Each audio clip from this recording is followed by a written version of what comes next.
Fuseni and his people.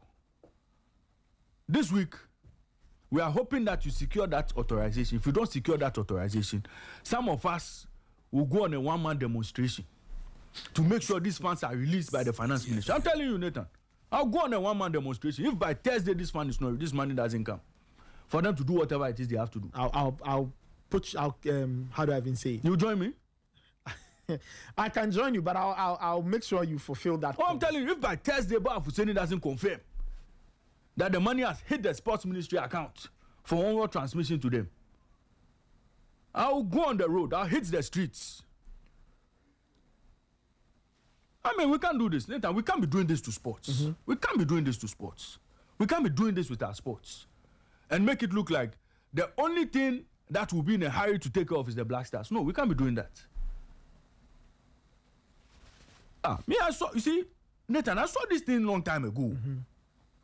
Ever since we've had presidents come and go, I've not seen any political party manifesto that has given sports 5 pages or 6 pages. Oh, Nathan, if you've seen, tell me. Oh, coach, if you've seen, tell me. It's always Sporty FM. 1 page, half page, a few lines, a few paragraphs, and that's it. Even State of the Nation address, sports would feature in 1 paragraph. It just tells you how much the state prioritizes sports. That is why we pick the story. But if we prioritize sports and did it well, Nathan, a lot of people get off the streets. This morning, let us go and roam the parks in this town and see how many young people are playing football. Coach, you do a lot of scouting. Week in, week out. The number of boys you see playing football, talented boys playing football, if those boys had a proper pathway, I'm sure today we will not be talking about people selecting their own national teams. We won't be talking about people picking their own players to go and play national teams. The talent pool will be wide. Sometimes it's frustrating. You see, we love sports and want to see the best happen to sports. Yep, that's true. But the state must be ready to fund sports. It's as simple as that. Today, when you go to America, there are debates as to whether college NFL players should be paid. Paid huge sums of money. Why? Because they've developed the sport to a certain level where the eyeballs are there, the interest is there, the attention is there. There's a lot of backing from corporates, lot of sponsorship and all. So, Nathan, they've done it well. We are sending our athletes to American colleges. Why? Because there's a proper system there. Don't we have colleges here in Ghana? We do. And what kind of systems do we have? When you go deep, there's a money problem somewhere. Nathan, we can't continue like this. If the senior athletes, if they don't give them the money, let's not do it. Let's not do it. If they don't get the money, let's not do it. Why?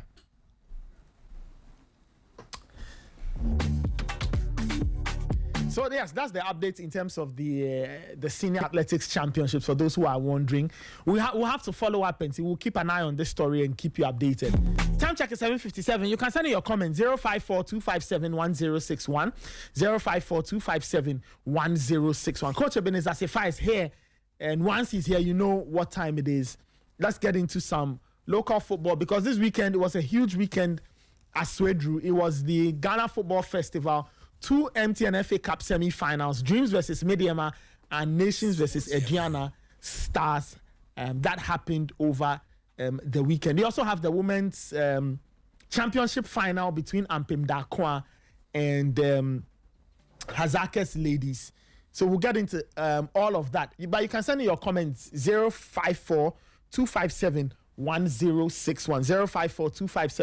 054-257-1061. All right, let's get into the conversation. Coach, good morning. Good morning, Nathan. How are you doing? I'm good. I'm blessed. Wonderful. Let's get into MTN FA Cup business. This weekend there was no Ghana Premier League, but we had MTN FA Cup business. We had Nations taking on Adriana. That was the first game of the first semi-final. Over the time, there was Ghana Premier League. There was news in the Ghana Premier League. Kotoko coach ran away. That was last week Friday. But coach knows something about that story. Whose story? Kotoko came out with a statement. They said the coach had gone for a funeral. Yeah. Said he's going to bury his mother. But is he back? I don't know. Today's Monday morning. I don't know. But you are the expert on the ground. Please, You have ears, eyes, nose in Kotoko. before I leave the set, I'll let you know. No problem. Let's deal with this one first. So before I leave, I'll let you know. Because let's get into the semi-finals. Let's start off with the first one. Nations beating Guyana by 1 goal to 0. Emmanuel Arnault's 8th minute goal was the difference as Nations go into their first FA Cup final, Yes, right? yes, their very yes. first FA Cup final. It was a tight game. You know, I told you the game will travel to extra time, but Yes. I think Nations did what matters most by taking their chance and then manage the game till the end of the 90th minute. I told you that the Guyana plays away from home. They try to go the low block, try to build. But in the FA Cup, there's no way you go to play 4-4-2, 4-3-3 or whatever. You need just one plan by getting the ball at the back of the net. And I think that Nations did the right thing by sending the long balls to Emmanuel Arnault. And they realized that Kofor has played alongside Arnault at Bichim. Okay. So they know themselves very well. When it comes to pace, Arnault is better than Kofor. Skills, Arnault is better than Kofor. Kofor being the Guyana centre Back. So you realize that Guyana were going the low block and then tried to build from the midfield, and then the final third in Nations half. And Nations were also trying to go the low block, but send the long balls to Emmanuel Arnault because they realized that he's the only player who can punish Guyana. That is the 1v1, 1v2 situations. And it did happen. I mean, they tried to set the offside trap the first time, which the assistant referee raised the flag. But the second time, Arnault was able to beat because Raymond Ajiman was the one who played. They didn't say Raymond Yamado. I'm raising your head, Raymond. Right, were you playing? But I've heard my name. You know, the two center pair of Guyana was Raymond Ajiman and then Asante Kotoko. And then Kofor played Arnault offside, but Raymond played him onside. And I think that the composure of Arnault and the way he was able to displace. Why won't Raymond play him on? Why? It just had to be you. So you realize that Arnault deceived the goalkeeper. He misplaced the goalkeeper and he scored that perfect goal. And since then, Adriana decided to also go with the long balls. But I think that Razak Simpson, no wonder he won the MVP. He really, really defended very well because he made sure that the two strikers of Adriana, Emmanuel Mafu and then Sidibe, the former striker of Medeama, couldn't have a space. And I think that Nations' plan worked. Ivan Safu in midfield made sure that Seydou Sana will not come to the party. He made sure that without the ball, he closes him down and then also use the flanks where they have Brandon Sapon on the left. And then I think that Arnault also did a lot of improvisation. You see him on the left, you see him on the right. He was trying to confuse the centre backs of Adriana. And for me, the second half, Nations could have scored even an extra goal because they created the chances, but just that they couldn't score. But Triple Maso did very well in terms of his substitutions. But Adriana came in the last 5 minutes of the game. The introduction of Sam Adams and of course Bright AJ, those experienced players also brought some kind of bite.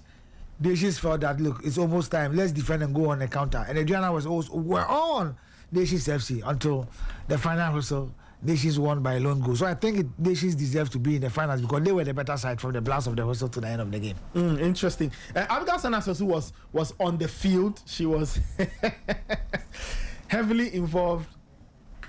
Abigail, how are you doing? I'm fine.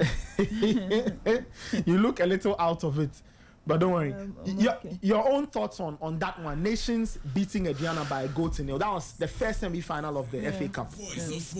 I think that I do agree with Coach largely. And watching the second half, I thought that for whatever Adriana Stars wanted, they should have gambled earlier with Brighter J. And with that, I mean, for that experience that he brought in the latter part of the game as well. I felt that they needed that very much. And if he was in the game earlier, maybe with the opening part of the second half, it could have helped them because the Diana Stars I would agree with Choba and Indy. They were just out of sorts. I didn't want to think or believe for a moment that our teams up north and they are playing down south always has a way of play like telling on them.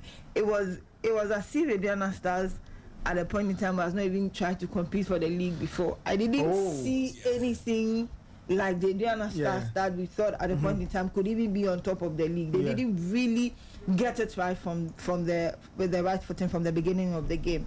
After the 8th minute when the goal came, it was even worse. Ahead of the game, we were all speaking about Seydou Sana, thinking that he was going to give us that moment of excellence that we've always seen him with Henson and Ponsa. Nothing really to see from this Aduana style.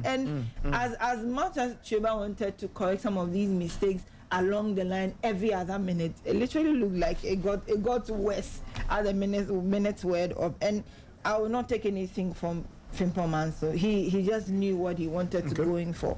And when they got that goal, they didn't relent. And speaking to Razak Simpson after the game, he said it, that he told Ano and the other forwards that they should just make sure they receive the balls up front. He will kill himself at the back. And literally, he did that. He led beautifully at the back, made sure that they had to do their very best. They had this defender, sorry. Nations. You're talking about Nations? Yeah. You're talking about Nations? Yeah. It was Boahen Asante. He paired he's called Mark, the right back. Yeah. He's called Mark. No, That's you see. But I think that before you continue, Nations brought in 2 new players from the right and the left back. Okay. Because the left back has always been Kwame Boache and then Boahen. And they changed and them. They brought on that Mark, that young guy, and that young guy on the left side. So it was Asante, instead of Oko Grip Man, it was Asante, Boahen, and then Razak Simpson. Yeah. And then in midfield, they brought on, they used this guy, Ivan Safo. They placed him on Seydou Sana. He's a tough guy in midfield. You understand? That was why Frimpong in the second half brought on Izoli and Suleiman, because he decided to put those 3 guys up front: Joseph Efa, Brandon Sapon, and then Emmanuel Ano, making sure that the Aduana back four will not search forward. So when they're able to stop Seydou Sana from midfield, let's get the ball to Ano, and Ano will make good use of Kufuor. And that's exactly what happened. I'm talking about Isaac Asai. Okay. Isaac Asai. Okay. I don't know, but it may be on the day, but I feel that Simpson marshaled like his team very well on the pitch. He was the he led very well. Maybe like the entry you have in dreams. You know, he really made sure that they executed everything Frimpong made them execute, and I feel that they really deserved it. Aduana tried, but I didn't see Aduana losing though. But the minute the goal came and I saw how they were trying to respond, I just knew that they were not going to come back. There was nothing positive that was going to come from this. Yes, Sam Adams and Baitoje brought some glimpses, some moments of excellence, but unfortunately, it was not enough for Aduana Stars to be able to go right. Yes, Atapoku accepted that they were in high hopes. They were really looking for it to be able to get to the finals. At least they've tried 3 times already, and 4th time they're unlucky to get to the final. It is very sad for them, but unfortunately, the better side on the day won. And I'm looking forward to maybe Frimpong getting a second silverware in Ghana. It's possible. He won the league with Gold Star. Maybe he'll be able to get the Africa, but it wouldn't come easy for him at all. But on the day, he was the better side. Okay, let's talk about the other semi-final. The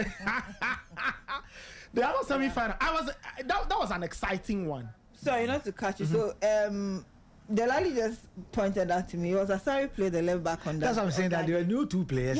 But you got Mark on the right, Asari on the left, and then Asante and then Razak. Because I knew Kwame Boache has been their left back throughout the season. No, he didn't. And in the semi-final, they decided to. Yes, you remember I told you on Friday that how Bechem did to Samates in Summer Boy. They only went with Tompo and then Emmanuel Ano. The rest of the players were players that were not used the whole season. So normally, if you use the video analyst to analyze your opponent, you may have it right. But if they bring players that they have not played games, of course, unless you have the attributes of those players, that's why scouting is very important. Yeah. Let's talk about the other one. It was Dreams 3, Medeama 2. Medeama went 2 down They went down, 2 down quickly, and then they had to fight back.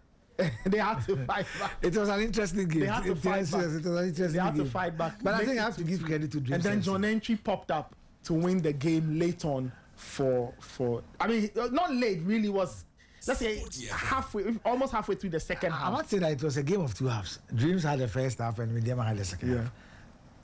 But talking about Medeama resting some players in this particular game, I also want to believe that most of these players has played. The chap who captain Medeama was their captain before he was transferred to Togo and came back. That is Asma, Kofi Asma. He's been one of the stalwart defenders for Medeama due to injury and stuff. So if he started for Medeama in the game against Dreams FC, I see nothing wrong with that. And of course, it was a very good game. Medeama played what they were supposed. They made mistakes in the first half, and then Dreams capitalized on it to score the 2 goals. But quickly, Tanko made some tactical changes, and they came on, and then they were up. They equalized the 2 goals. But unfortunately, due to miscommunication at the back line, they allow John Entry to punish them with that header. And I think that it was a good game. Dreams managed the game. Medeama had wanted to go for a 3rd goal. They tried as much as possible, but I think it was not good for them. But the only thing I can say is that they have to concentrate on the league and see how they'll be able to win the league, since they are on top of the league. And their next game is going to be Gold Stars before they play the big team. So probably if they're able to beat Gold Stars, they'll be extending the lead to 5 points. So for Dreams FC, second running, they want to be in Africa. I think it's good for them. I mean, I think John Entry has done very well. The experience that he is, he's a coach on the field of play when Dreams FC are playing. And I think that Mo Shaban did very well on the flanks. Dreams FC did very well. And for me, I think Coach Ibrahim Tanko needs to go back. People were expecting them to come with their full squad when they beat Medeama Kotoko by 4-0. But per my checks, they had some injuries, concerns, and they wouldn't like to risk those players. We wanted to make sure that these players also will do, because they normally use most of the players in the FA Cup and of course in the league. And this is an FA Cup. Okay. And they also have to give some of the players the opportunity. They believe that they could have gone all the way to do double. But unfortunately for them, Dreams FC were the victor and they have to go back. I spoke to Coach Ibrahim Tanko after the game, and he admitted that yes, a player like God knows Jack Pasu, he should have used God knows Jack Pasu in Milford. That would have stabilized his Milford. But at the end of the day, which combination did he go with? Did he go with the usual combination? No. Salim was not on the field of play. Manuel Amante, Fuzi was not there. So obviously it was the Ebenezer, Owusu, and the rest. Hey, there's a lot of Prince Owusu, Yes. So Prince Owusu has been on the radar of the Blasters, and he scored a perfect free kick. Yeah. He's struggling to get the playing time, and this is a fair opportunity to announce his comeback. Okay. And I think that it was a good thing Tanko did to me, because he gave them the opportunity. They could have gone all the way. Should he have presented a stronger team? They could have easily lost as they lost this game, because Dreams FC beat that strong team that we're talking about. Dreams FC beat them. This is an FA Cup. It can go either way. I'm not saying that the full score, the regular squad could have run on Dreams FC. This is an FA Cup. I've told you that when it comes to FA Cup, I will not go in the 4-3-3, 4-4-2, 4-5-1 system. It's a way of getting the goal and managing. And I think that Dreams FC did the right thing by getting their goals. All right. Okay, I'll bring Kelvin in a second. I just want to say, Abigail, your thoughts on Dreams, because they went 2 up first. Yeah. Then Medeama came back, and then Dreams managed to get them get the results, score the 3rd to win it. Let's talk about Dreams. What did you make of their performance in this particular game?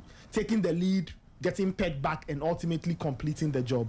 Well, I think that they made their intentions clear from the beginning of the game. They also getting to know the starting lineup of Medeama. It gave them a little confidence. They've beaten them at Tuba, like Coach Riley said. So even going ahead of the game, they felt as if they had a certain leverage. Made that statement.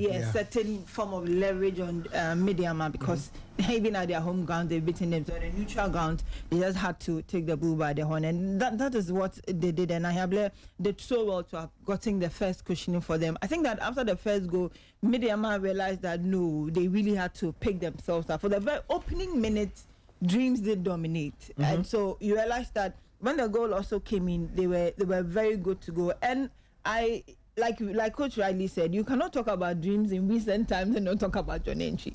I feel that seriously, and every other time Dortmund will talk, he wants to thank him because he's really taking charge on the field, and it makes his work a little easier because he's seen it all. We asked that for him as an experienced player, play with this young crop. What does it mean? And he says that at least he has seen it all, especially on the continent, so he's happy. And it can only work if they are listening or they are ready to work with him, and he has that. But me, my joy was Suraj Saidu. Okay. Because, I was asking myself that then what was really going on at Hatzabok? I didn't get it. Suraj he's just mind blowing. Like the way you would watch Salim also play in Medeama. And you ask yourself that what is happening? How do these people? So for Suraj, I think that inexperience caused him in Anasofo from a second division. Playing time. No, you see, from a second division to Asofo. Dreams.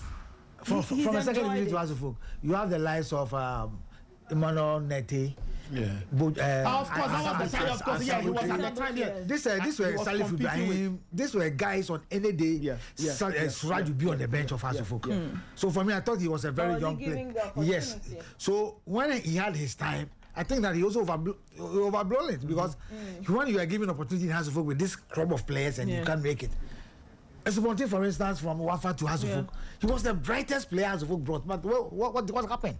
And for me, I think that Dreams have done very well for him. He went on loan with Amankwa Befi, and then Hasselhoff had Amankwa Befi back. And I think Suraj stayed, and he has proven himself that look, given that opportunity that he had wanted, he look. I'm not surprised his name is even in the Galaxies list. So I think he's done very well. I mean, you talk of Salim Adams, yes, his trademark. In the early stages of Hasselhoff, we all saw it. He went to Cincinnati in the US, and then he came back. There were issues with his renewal and then payment of his all this thing. Psychologically, obviously, to offend the player. Even he didn't. And it was that thing that has led to Hearts of Oak. You see, and even at Medeama, he didn't start the league with Medeama because Tango told him that if he doesn't work, he was not going to get playing time. So for him to also sit down, you have already been registered. So if you don't put in more, for me, I'm not going to use you. So he realized that look, he needs to work. And today we are all calling Salim Adams name. So I think that's right, Saidu. It's true hard work, and I think where he found himself too has also helped him. Has also really helped him to play, and it was good to see how he combined in that midfield. Then Mo Shaban on the flanks. I think that Mohamed Shaban, not the Mo Shaban. When you say Mo Shaban, it sounds like so Mohamed Shaban also gave a good account of himself, and Ebenezer that day. He's good. He's good. Dreams FC have built a certain cult for themselves that when you see that Ali parties there's that they trying to find Shaban trying to find John. That understanding is really there for them, and I think that they were a bit lucky to have gotten that third goal the time it did because after some time Medeama were trying to really hold on. Look, that goal was scored 55th minute. So there was a lot of time left for Medeama to come back and make so it when they also got the third, they were like, no, then this is we need to really close in on them and make sure we get it. But I think that it was worthy of the hype that it had for a Medeama Dream semi-final. Somewhat like a final before the final, but I am happy for Dreams FC that they've been able to get this far. Hopefully they'll be able to go there for the second time. That's what their second final in what, 3 years? 3 years. Second final in 3 years. Hopefully they should. Kelvin, you wanted to say so. Let me bring Kelvin Owusu-Ansah in. Kelvin, your thoughts on the semi? I don't know which of the games you want to focus on. Dreams beating Medeama 3-2, and then Nations beating Ediana by a 1-0. But I think that Frimpong has been clearly telling everyone that when it comes to making teams win, he's one of the best, and he's growing better and better day in, day out. You know, I said it when he took over Bofokwa Tano. If Bofokwa wanted to stay in the Premier League, they wouldn't have sacked him. They wouldn't have forced him out of the team. And when he took over Gold Stars, we all saw the work he did with them, winning the Ghana Premier League. And then at Nations, you know, when all seemed to be lost, he's actually picked up the pieces for the team and given confidence, not just to the team, but some of the players who were virtually not even being used and thought that all was over for them. He's put together a very strong team, very solid team, you know, built on defensive stability, well organized, and, you know, they have a good shape. And thankfully, when you are a team and you have a very good finisher, you don't need many chances to win games. Look at that finish from Ano. And that actually set the tone for them. Now Ediana had to chase the game, and it was difficult for them how to even break the lines. Grepman, Razak Simpson. I've always said it. When I was telling you that Razak Simpson, if I am the coach of the Black Stars, and then between Simpson and then Ajeti, Jonas Ajeti, I'll pick Simpson. You pick Simpson over Jonas Ajeti? Yes, okay. I'll pick Simpson over Jerome Opoku. You get it. I feel this is a player who was learned his trade from Wafa. What is the problem? Wafa, Liberty Professional. So the basics are there. If you see his ball playing ability, and we've seen him play for the Black Stars. Yeah. Crucial games. You saw him he was at the Unity Cup. He's not a bad player. Come on, John Terry scores on Ungu. What are you saying? Crucial game, go and justify yourself. What are you saying? Go and justify okay, yourself. what are you saying? Go and justify yourself in a big game like that. You go and score an own goal. Okay, he scored a goal. Unity Cup. Okay, he scored a goal. What about that? He scored a goal. Against with him, TNT. Now you consider against who? You are scoring an own goal. Own goal against who? Okay. Against Calvin. Super Eagles. Oh, Calvin, come on, don't mind Super Raymond. Eagles. Where are they? Stars, their first game. Personally, I even wanted them to be sacked from the camp. You are calling Ajete today because Ajete considered 2 penalties. No. He has but I even said I prefer Patrick Razak even before Ajete considered the 2 penalties. He never mentioned any penalty issues. No, he didn't mention any penalty issues. Indirectly trying to tell me that the boy who plays for What is indirectly? Are you me? Relax. it's not better than Ray, take it easy. Your interpretation lies in your resolve. I am not responsible for your interpretation of what I have said. You cannot tell me Simpson is better than Oh, Ajete. Raymond, That's his I opinion. am What not are you talking responsible about? for your interpretation of what I have said. Guys, hold on. I am not responsible for your Okay, interpretation of what the mics are off. Ray, your mic is off, so you are not on air. Listen, I asked Kelvin to give me. Hold on. I asked Kelvin to give me his comment. He's giving me his comment. He says he wants Razak Simpson to be in the Black Stars camp. That is his take. Let him continue. Kelvin, continue. So and that's exactly what you need from quality players. We are crying about our Black Stars, our defense, and all that. Back in the days, or back in time, we've always had one very good local centre back as part of the team. From 2006, Ilyasu was part. We went to 2010. That time, Jonathan Mensah, Liadi, and the likes were from the local league before they got opportunity to just be outside the shores of the country. So I think that it's high time that if we are finding difficulty, we get them in there, give them that confidence to play in there. If Kevin Danso and the likes are misbehaving at Tottenham, so I don't see why Razak Simpson and the likes cannot play for the Black Stars. So I think that was very good performance from Nations FC. Now this clearly sends a signal to Aduana FC that there is something extra they need to do. Maybe they started the season well. It got to the middle part. They started, messing up, not getting the results. They picked up a couple of good results in the last couple of games. One against, that recently the win that they got over Gold Stars. It actually motivated. They were thinking that, come on, we will just come into this game and then brush off and Nations Football Club. Maybe they underrated them a bit, but good performance from Nations. For Dreams FC, when it comes to the FA Cup, yes, in the last couple of years, they showed everyone that they are very good, very good when it comes to, the FA Cup. So hopefully they also get in there. But I don't think Medeama wanted more. I think Medeama's focus is on the Ghana Premier League, and then the reason why, they put together that 11, or do I say that side that played the game? Because on any day, if Medeama wanted the FA Cup a lot more, I'm not sure we'll be seeing Asma and the likes in defense, the midfield, just as coach mentioned that Tanko thought that maybe Japasu and the likes. If they wanted the game, they'll put Fuzi Taylor, they'll put Mante, they'll put Salim, Those boys, I always say that the Medeama midfield is on when they are in sync. On a very good day, they are unplayable. Yes, they are unplayable on a very good day. So, quite an unfortunate result. Tanko's dreams of getting a double is over. So, wait to see what comes up in the final. But the final is going to be a good one to watch. Dreams versus Nations. Dreams versus Nations. It's going to be quite interesting. I love what I was seeing in the final. Either of the teams from the Nations Diana game getting to the final would have still been an interesting game. But we'll wait to see if Dreams can make it another victory and then get into the CAF Confederation Cup next season, it will be a plus, and especially for a coach like Winfred Drummond. He started the season quite poorly, and not as in the play, but not getting the results. They play beautiful football, but conversion rate was always a problem. But it looks like from the second round of the season, they've turned the heat on and converting their chances. And Donetsk didn't start the season with them. Yeah, and it's there are times we say you need that experienced figure.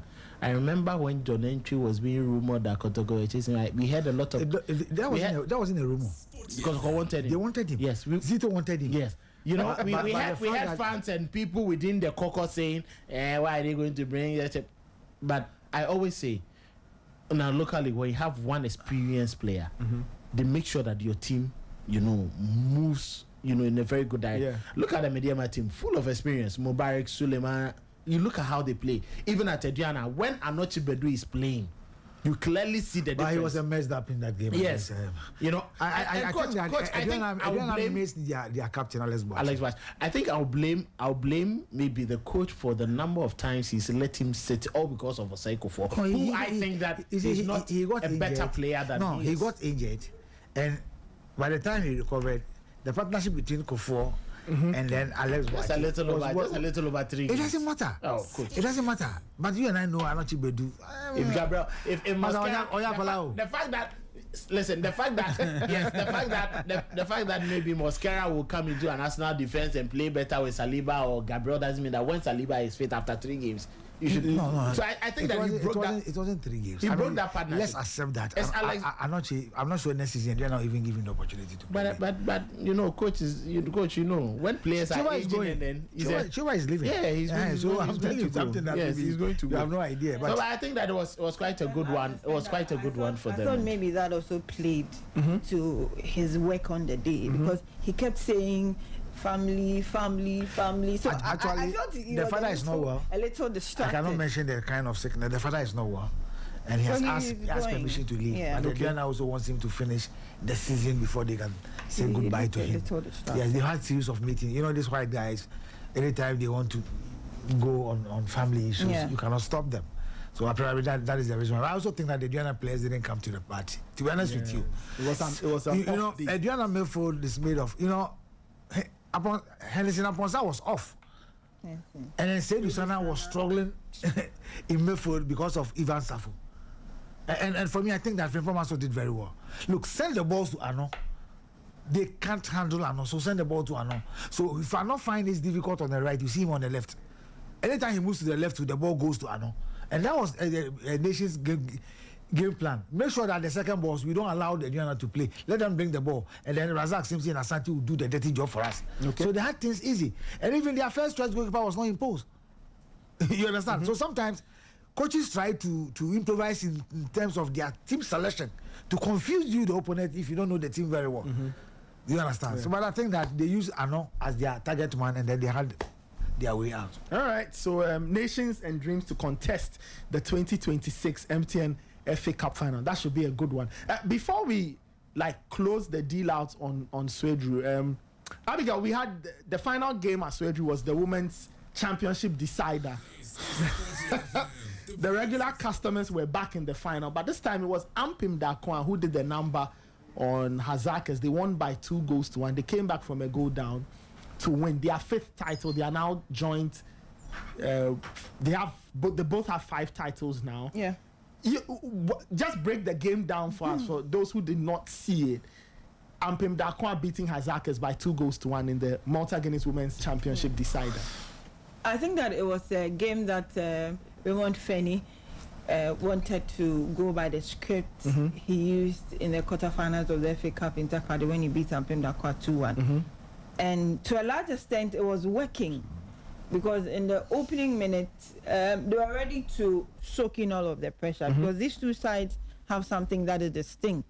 Hazakers have the best of goalkeepers and also that backline much stronger than Ampim Dakwa's backline. Because if you're a side that can score as many as 45, 47 goals in a season and concede half of the goals you have scored, it tells us the loopholes you have in your defense. And for Hazakers, they considered the whole season as just 6 goals. Wow.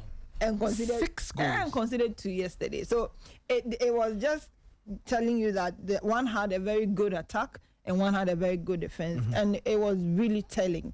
Ampem Dakwa gave all the chase, all the pressure, and just one moment of goalkeeping error. So Abiba Issa gets the first goal. I remember when Milo Tukwa picked the ball from the center, was running down the flank.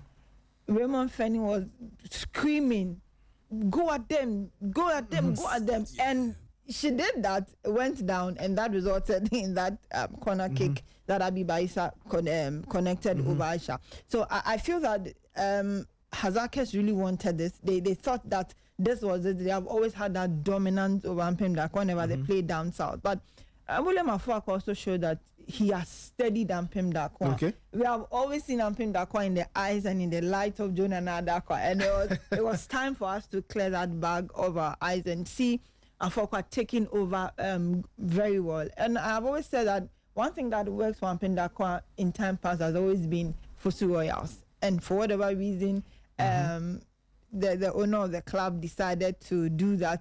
It is really working, like dreams and still believe. There's always that one player who break through and come and cause wonders for you. I remember when this guy, what's his name?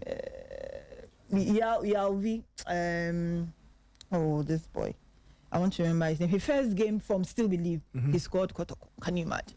And that was it for him and Abdul Karim Vito. There's this young girl, Gloria Mia, from Fosu Royal. She was promoted to Ampem Dakwa. She incidentally got the winner for them. Oh, I see. And I feel that tangential, they've built their players and they moved them on has really helped them. It was good to see Victoria Bamford at her best in midfield. I think it was a midfield game that Ampem Dakwa took over. Just did the trick for them.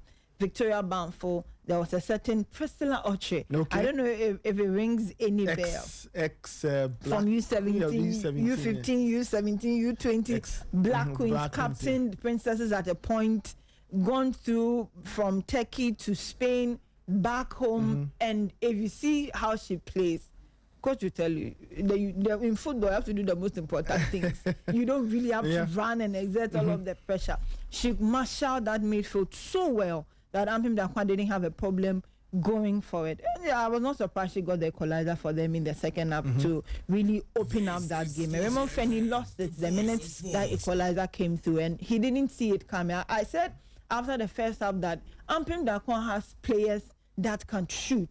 Unfortunately, Linda Uso Ansa got injured from camp, and so she couldn't play. But Dana Marco has fire. Victoria Bamford has fire. Latifa Abisek has fire in both their left and their right. I was wondering why they wanted to walk with the ball to Grace Banwa. And if you do that, you cannot beat Banwa on any day. She has that eyes to follow the ball wherever it is, if it's coming to her. But those long balls... If you hit it from range, you could have a chance. And those 2 goals were from the long balls when they decided to play it in the second half. So I think that Afoka read the game very well in the first half. Came back and unleashed those girls I mentioned earlier, and it did work for them. It was really painful to see as I just cry, but definitely one person would have to win it. And now they have 5 trophies apiece, so they would have to start it again, But it was good to see how they all came in with their A game. But on the day, I think that midfield quartet that Ampem Dakwa paraded did a good number on Hazakes. I didn't really feel Belinda Kuglo that much. Grace Ntifo was just a mediocre of herself. They didn't get the opportunity to explore like they would want to. And I think that Priscilla Oche gave a good number of herself for 70 minutes. She was like the leader, like the best player on the pitch. And when she got off, it didn't really take anything from them, and they fought for it. They wanted it, and it's been a long time. They've been under the southern zone. I mean, coming down south pressure, and they had to just let everything go. They scored a goal earlier. There was debatable, was all flagged offside and all of that. But I have the VAR here, I can show you.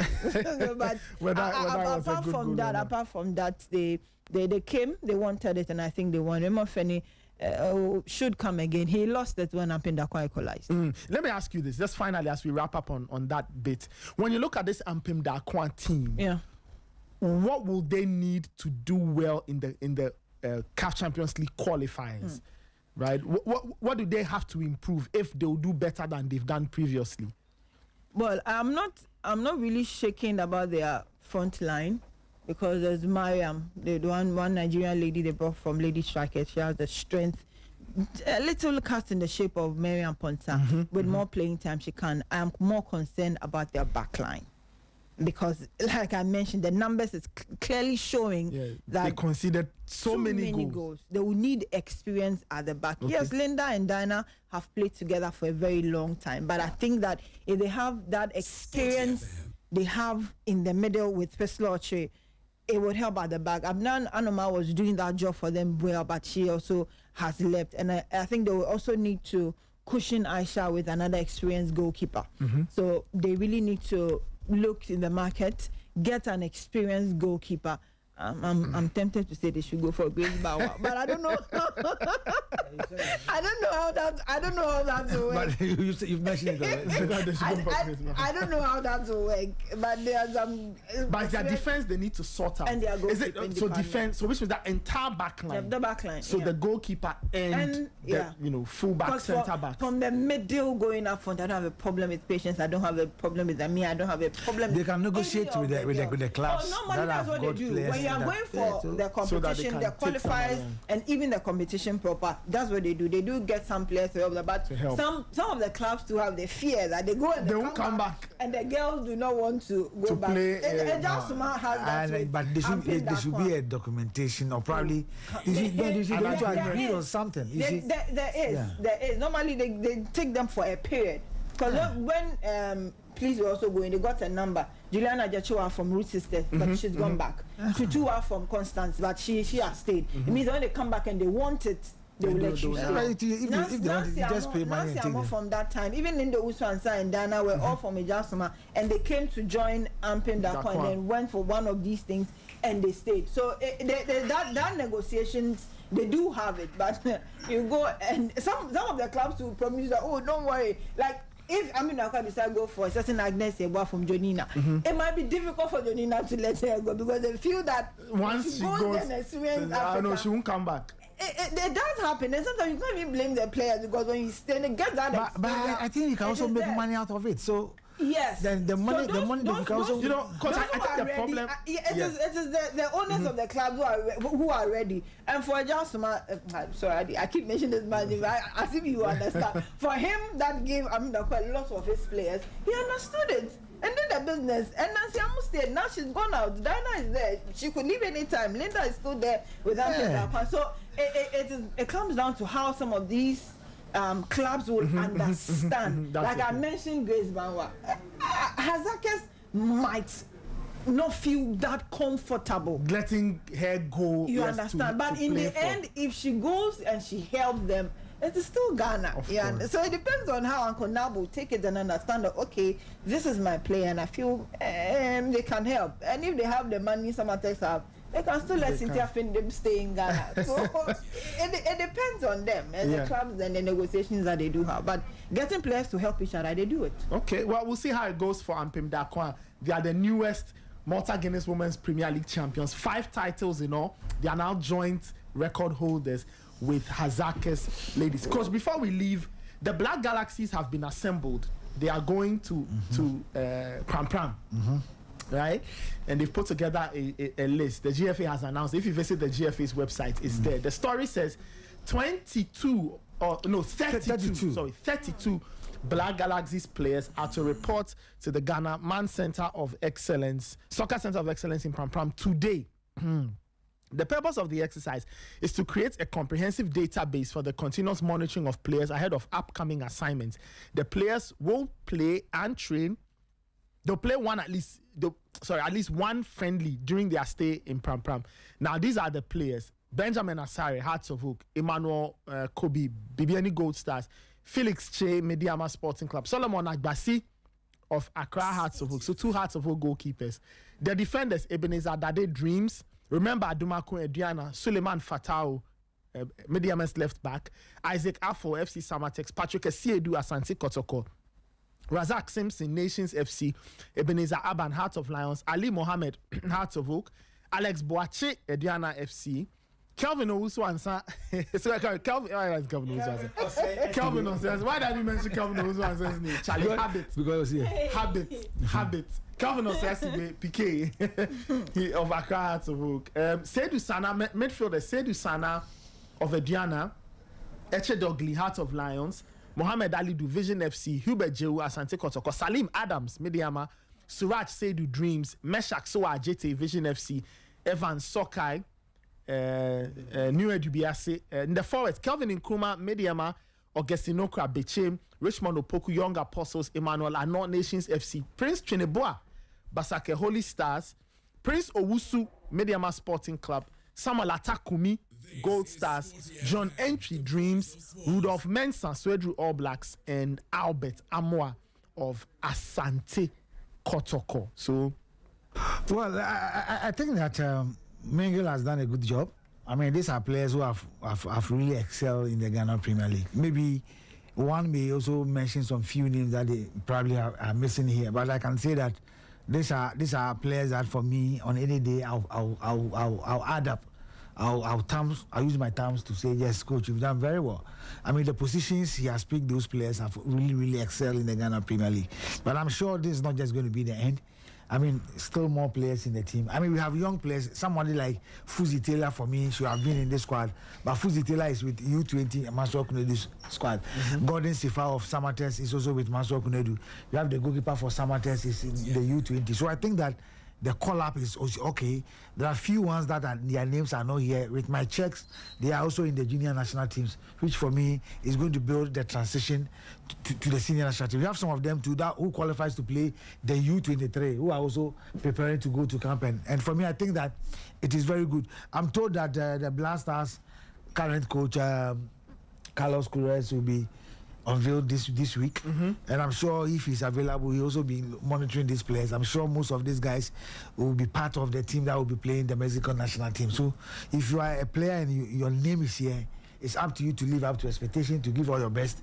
So let's wish them the best of luck and also see how it goes. Yeah. Abigail, thoughts on the call-ups? This is on the lighter side. Finally, you get to see John Entry play for Black Stars. Whether local or the main Black Stars. No, but before you continue, you already said he has been the man for Dreams FC. Look, the number of goals they have scored, the assist, and the contribution without the ball.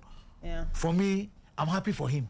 Oh, I am extremely happy for Jabulani, but I'm just saying on the lighter side. There have been times when Ghanaians have called. No, yes. When he was playing, that he should be a part of the Black Stars and all of that. It's good to see, but personally, I do not have a problem with this. I am extremely happy, especially with the goalkeeping department. These are goalkeepers that have been in our minds and in our eyes in various competition or in various positions over the years. Solomon Agbasi, after Dreams with on the African continent, but for injury, would have continued, returned from injury, and is still giving us some good work. Phyllis Shea, for me, one of the goalkeepers I admire so much in the local league. I do not have a problem with that. Benjamin Asari needs no introduction. There's nothing you can say again at this point in time. There's nothing to say. And Emmanuel Kobe has been in and around our national teams for a very long time, and it's good to see that they keep that consistency even though they don't get to be in the senior national team. I look at this defense and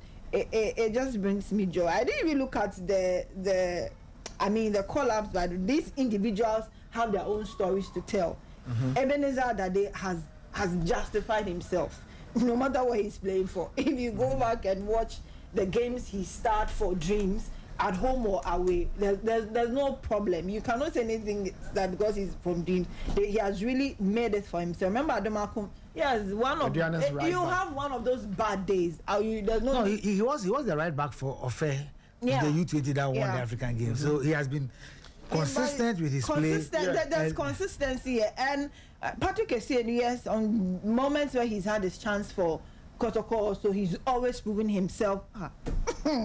What is going on here? He's always proving himself. On that page. Ebenezer Man is one of those players that also had the clamor from fans to be a part of our Black Stars proper. So if these are for the local sides, I do not have a problem with that at all. But the midfield is rich. It's rich. I've told you, if you put Kotoko and tell me to choose just one person, I'll go for him on any day. Yeah. I have loved him from Bekum Chelsea, and so for me, I don't have a problem with that at all. Salim, Suraj is all the better for me. The forwards, John Entry. I'm okay. So these guys are to report today at Pram Pram. We wait to see how all of this will happen. For the Black Galaxies, I think the next assignment is that Mexico friendly because it is outside the international window. So you won't get the regular name. So it looks like a good chunk of. So if you are in the list and you're able to make it to that friendly match, then as a player you should be able to be proud of yourself. I mean, at the end of the day, it means that one of your legs is in the World Cup. Possibly. Yes, because we are calling for the home-based players to be included. Yeah. So this is an opportunity for them to prove that yes, we are ready and we can do it. Is there a player in there who should have made it but didn't? I mentioned Fuzi Taylor. Fuzi Taylor should have made it, but he's in the U20 squad. Yeah, in camp. Yeah. You get my point. Yeah. The goalkeeper for Samates is in the U20. So look at the goalkeeper for Adriana, and they qualified to play the youth team, the U20, the U23. Though they can be part of the senior. But is it possible that, like we do with the women, when the final squad for the travel or whatever friendly is mentioned, they will just they don't have an assignment. That's if they don't. Maxwell is preparing this team for qualifiers, so probably they will allow him to use those players. Whilst this one also, but if there is no assignment for the U20 and he happens to, why not? because they will give them exposure as well. Yeah, Benjamin Chifagnon, for instance, it should be part, but he's with the U20.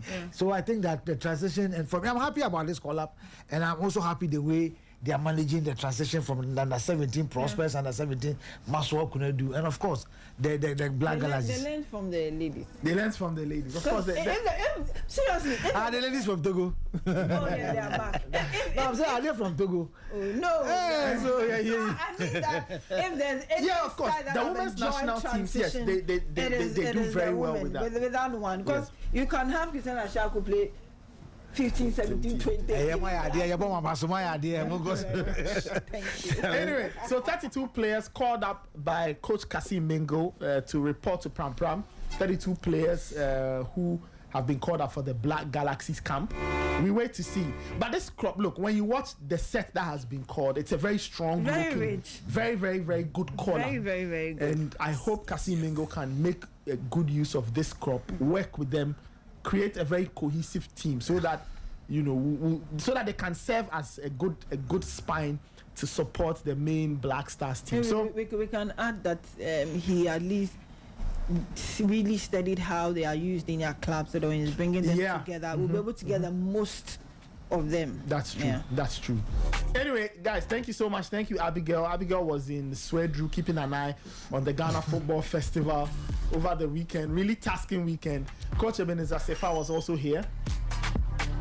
Your comments are welcome. 054-257-1061. 054-257-1061. A little later this morning, there's Total English Football with Yvonne Woyomi and her gang going over all the big stories from the Premier League. We'll open the phone lines a little later before we leave. Michael Asaibredi, who I can see on my monitors. Before I get to him, a quick announcement. If you want great food, great drinks, great vibe, all happening in a cool spot, Delish Restaurant is now open at the University of Ghana poolside, right behind the UG Stadium. They are serving breakfast, lunch, and dinner. Enjoy great meals with great drinks. They have all kinds of interesting activities: karaoke Wednesday nights, live band or game night every Friday night. Get in touch with Delish on 054-080-0000, 056-004444, especially if you want delivery. You've ordered some great food, you want it delivered, call those numbers. Delish Restaurant, great food, great vibes every time. Now, if you're looking for quality gadgets at unbeatable prices, look no further than Sinclair Tech. For the latest iPhones and Android phones to laptops and game consoles, for all of these things, speak with Sinclair Tech. Get in touch with them 0549-462-550 or find them at Ashalibuche. They are also on Google Maps in case you want to go there by yourself. Follow them on social at Sinclair Tech _ Sinclair Tech, your trusted plug for all things tech. Sinclair Tech, elevate your life. Your comments are welcome. 054-257-1061. Let me go to the screen. And get in touch with Michael Asaibuedu, joining us from Sporty 91.3 in Kumasi. Michael, good morning. How are you doing today? He's done quite well for himself. Name is Keita, also added 13 points to the cause of the Celtics. Good morning, Maxi and Paul George. I'm fine. Just give me a second. There's a feed playing through my line. Just hold on.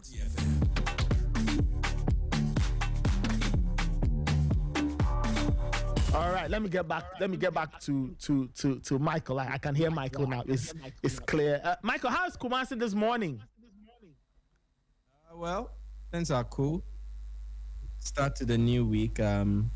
Everything is going on as expected, smoothly. Okay. Any updates from the Asante Kotoko camp? We saw the official release that Coach Prince Owusu had left because of a personal bereavement. Some people don't believe it though, but that's the official word from from the team.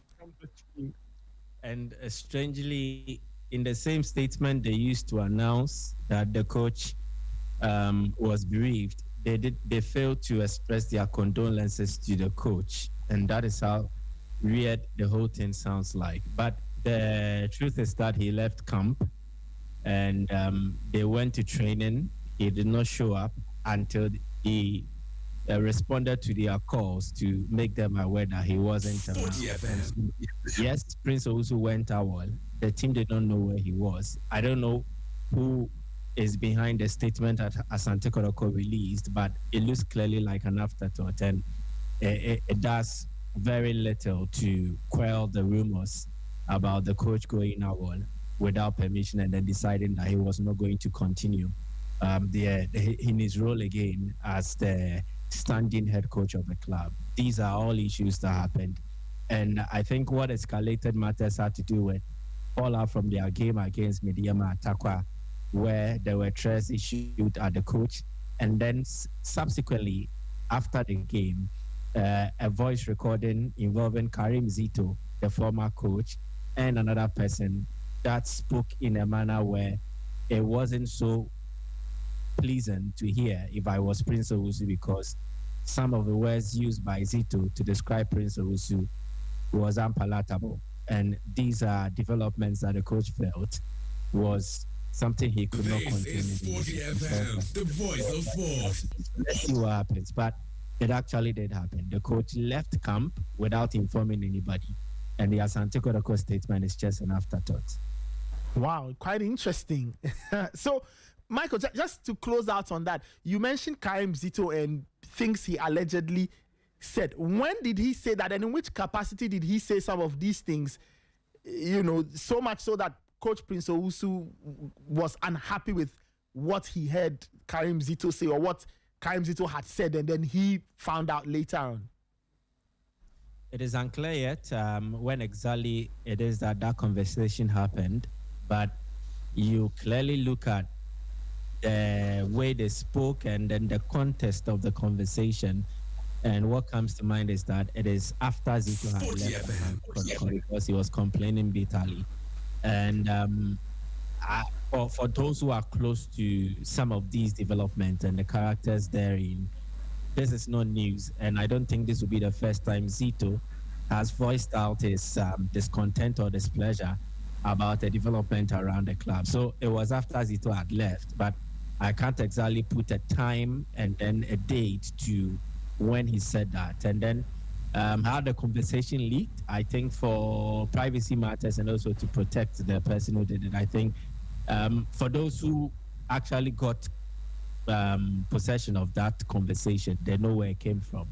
And so basically that is it. So it was Zito speaking after he had left Kotoko, and he was sharing his grievances, some of the things he felt did not go so well during the time there, and why he felt that these developments, one way or the other, sabotaged the work that he was supposed to do, and it affected the success that they were supposed to deliver. So these are words that Zito said after he left Kotoko.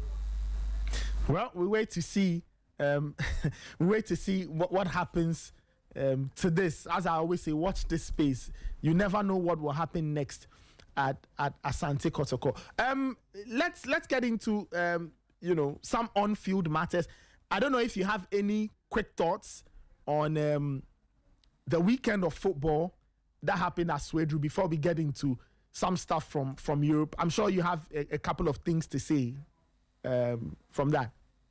Just to chip in this about Kotoko, in the race for the CEO position, it is looking like a return for Nana Amponsa is on the cards, and barring some few obstacles or few hurdles that they have to clear, he will return to the club in that capacity, and he will be in charge of steering the management and the day-to-day affairs of the club from next season.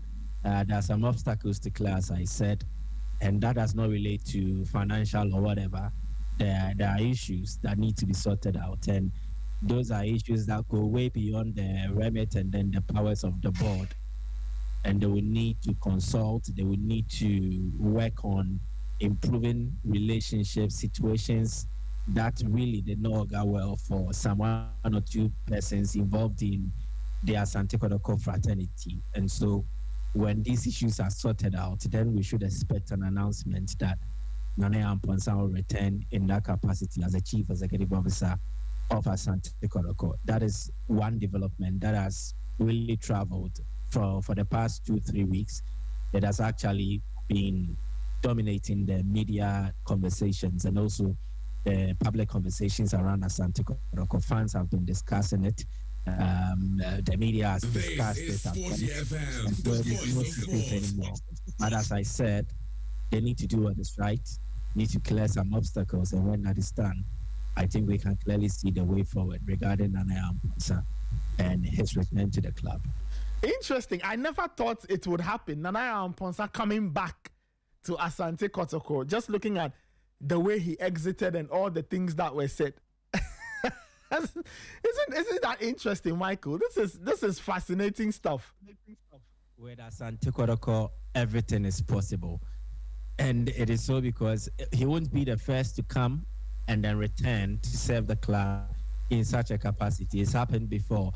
The current Bantamahine, who is known in real life as Sylvester Asariousu, now the Bantamahine, he served in Asante Kotoko in various eras. He served previously, then he returned to serve the club again. I think he did it 3 times. So it is something that is very common around Asante Kotoko. If you served previously and then your work measured up to a certain standard, and if the club fails to find a replacement who is capable of emulating what you did or even taking it a notch higher, the crave for you to return is always there.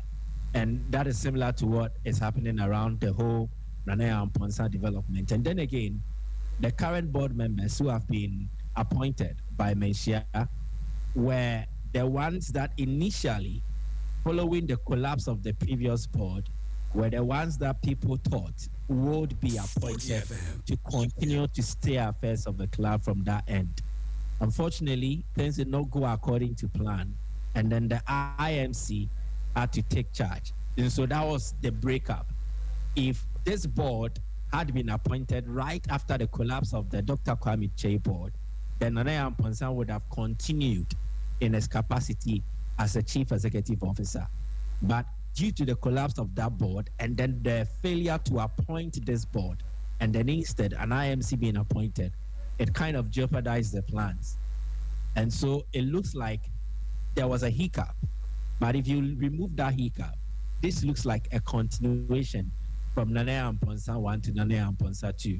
The only hiccup here is the IMC, and they've served their term, and they feel that the board needs to come into place. So Joe Shaw, Kofi Aban, and whoever has been appointed to be part of the board, it looks like it is mirroring the old board, but this time around, the composition and then the leadership is different. The previous board was led by Dr. Kwame Che.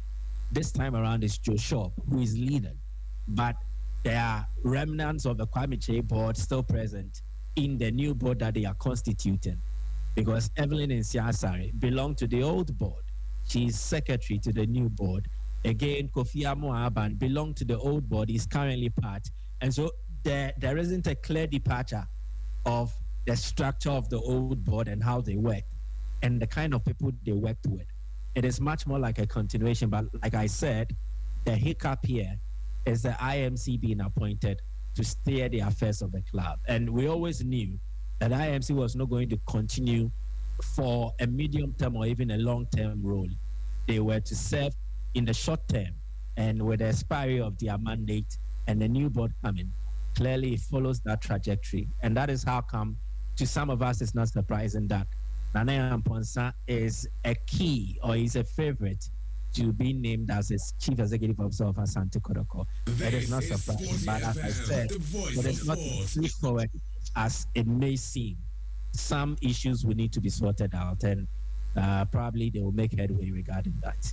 Okay, we'll have to watch this space and see what happens with Asante Kotoko. But let's talk about events in Europe. Let's start off in England. I guess we can't go around the obvious, the biggest story, Man City going past Arsenal in that game at the Etihad. Man City 2, Arsenal 1. Some people called it the title decider. We still don't know whether it will determine the title, but it was a big win for Manchester City as they beat Arsenal by 2 goals to 1. Michael, your thoughts on this? This was a very interesting game. Watching it, you could tell what it meant to the two teams.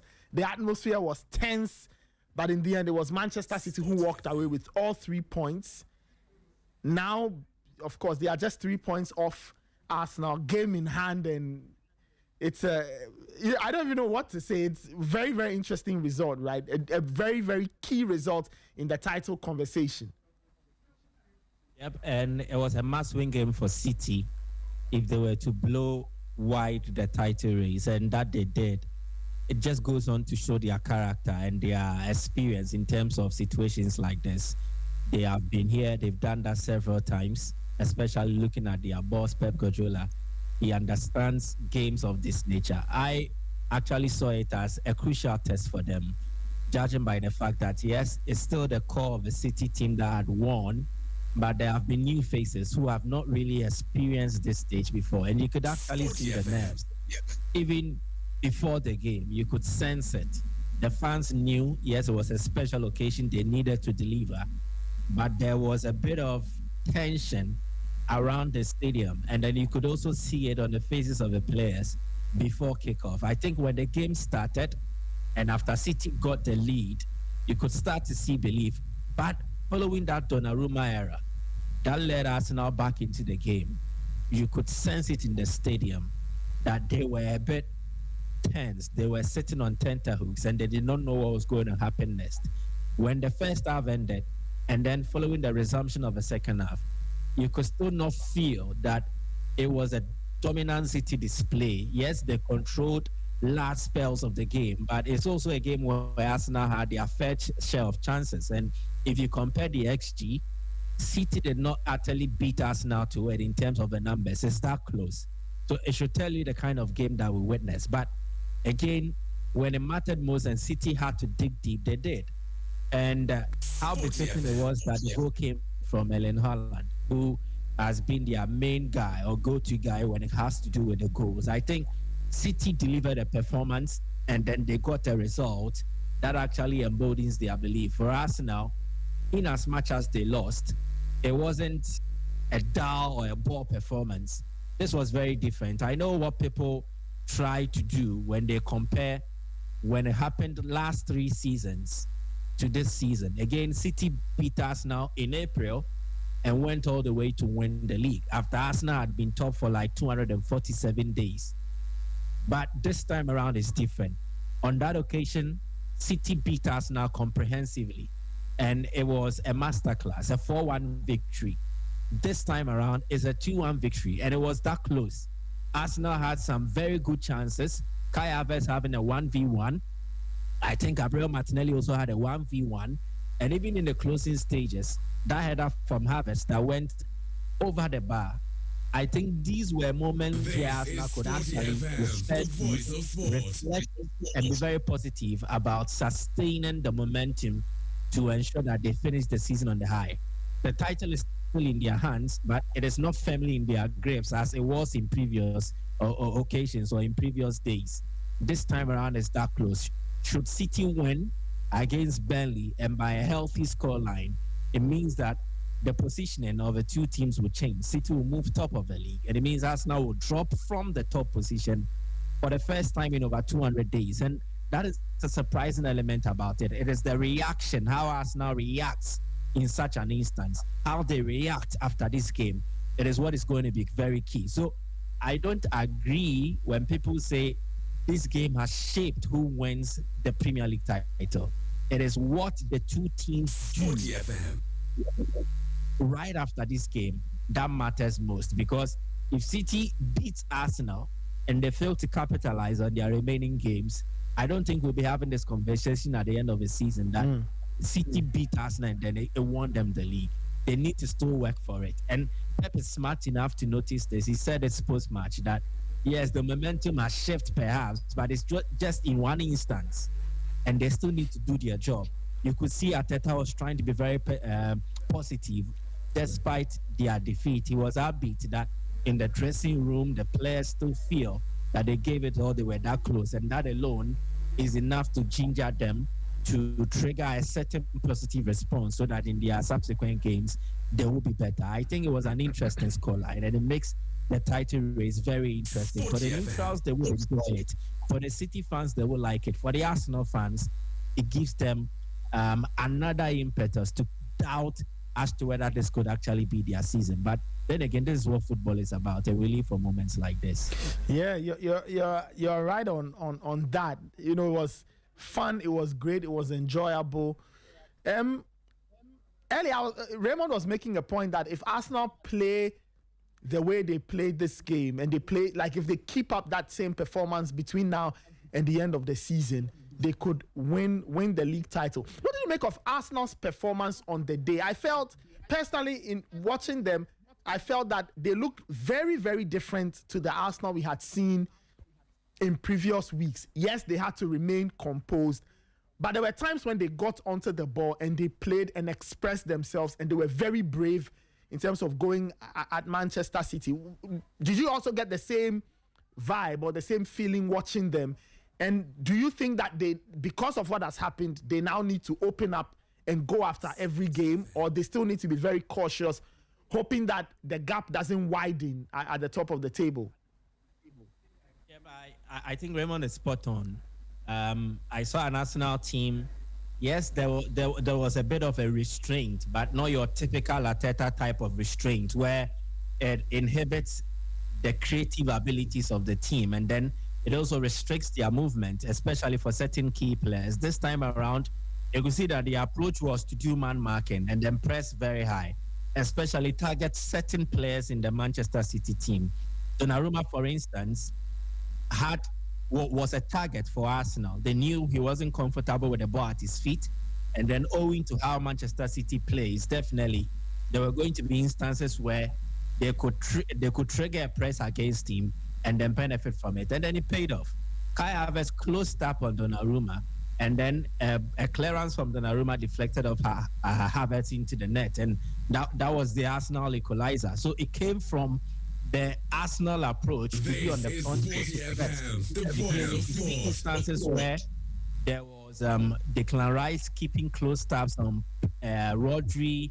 You could see players, Martin Odegaard, for instance, also keeping tabs on Bernardo Silva. I think it was a more positive approach from Arteta.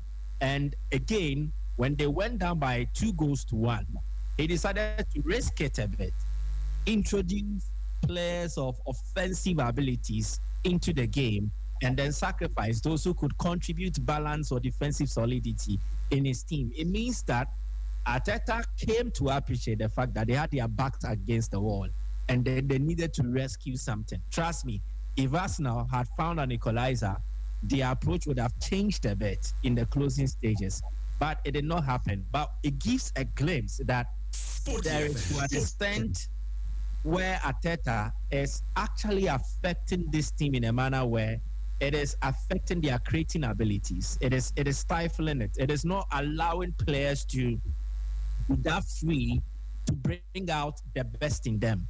You see what Ryan Sheki is doing at Manchester City. It is because Pep has kind of unleashed him in a manner. Yes, he still needs to be tactically disciplined. He needs to conform to the shape. He needs to play his role on the field of play tactically. But there is a certain level of freedom that he enjoys when he has the ball at his feet. And players thrive in that manner. And I will cite this example. In the Real Madrid Bayern Munich Champions League game, the first leg at the Bernabeu, Company was asked as to how his players played and how they impose themselves on the game. And he said that freedom, he has trusted them to the extent that he's giving them freedom to operate. But you must stick to the tactical detailing of the team. The principles of play must remain. But he's giving the players the ability to also choose and decide what they want to do in certain instances. And I think that is what Arteta, for most parts of this season, has not allowed most of his creative players to do. It looks like he's so rigid and wants them to play in a certain manner. When you do that, you are restricting players from thinking outside the box to create something. And I think yesterday we saw a different part of it, a different side of it. And that is what I think Arsenal need to approach the remaining games of the season with. There needs to be a fear factor around them.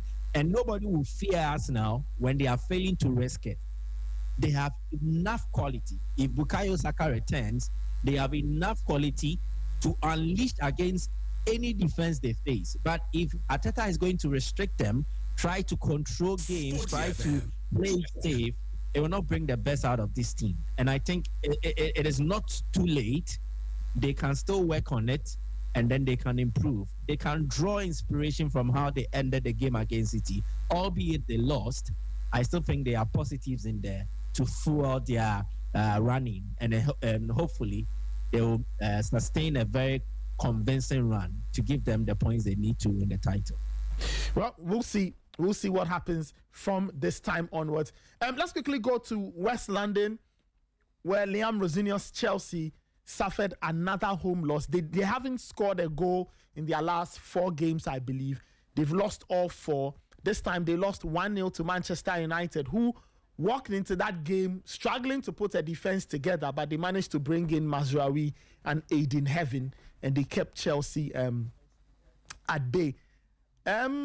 Michael, it's the wheels have, I won't say the wheels have come off for Chelsea. It's been a serious wobble in the last few weeks. What did it come down to this weekend against Man United? Lack of intensity? Was it lack of finishing ability? Liam Rosenior called it a tough loss. He said United had 1 shot on target that they took, and that his team were at the end of a painful loss. Your thoughts? I think what Rosenior has managed to do with Chelsea is make them very easy to beat. Any opponent with a clear strategy and is very consistent with it will definitely get something against this Chelsea team. Yes, we knew Chelsea had issues. Their defense, their disciplinary issues, blah, blah, blah, and the list goes on. But I definitely want to believe that something happened after the PSG first leg. Something actually did happen. And when issues like this occur, the ability of the manager to turn things around with his dressing room talk, with how he approaches it, is very crucial. A lot of the players saw what Enzo Fernandez did to Philip Jorgensen, with him smashing the ball, with him vehemently portraying his grievances, his anger at the goalkeeper for the mistakes that he made. When these players reflect on it, they will also have their goal at Enzo Fernandez, but it will likely be in the dressing room. And it is not something that will be privy to. And I want to believe it's kind of affected the relationship among the Chelsea players. It looks like now everyone is just playing. Let me do my job, I'm done. You don't see that cohesion. You don't see that intensity. We see it from certain players, but as a team, you don't find that. So it wasn't surprising that Chelsea again were beaten to pulp by Paris Saint-Germain in the return encounter. They failed to score. And then subsequently Newcastle, Chelsea failed to score. Everton, they failed to score. Man City, they failed to score. And then against Manchester United, they failed to score.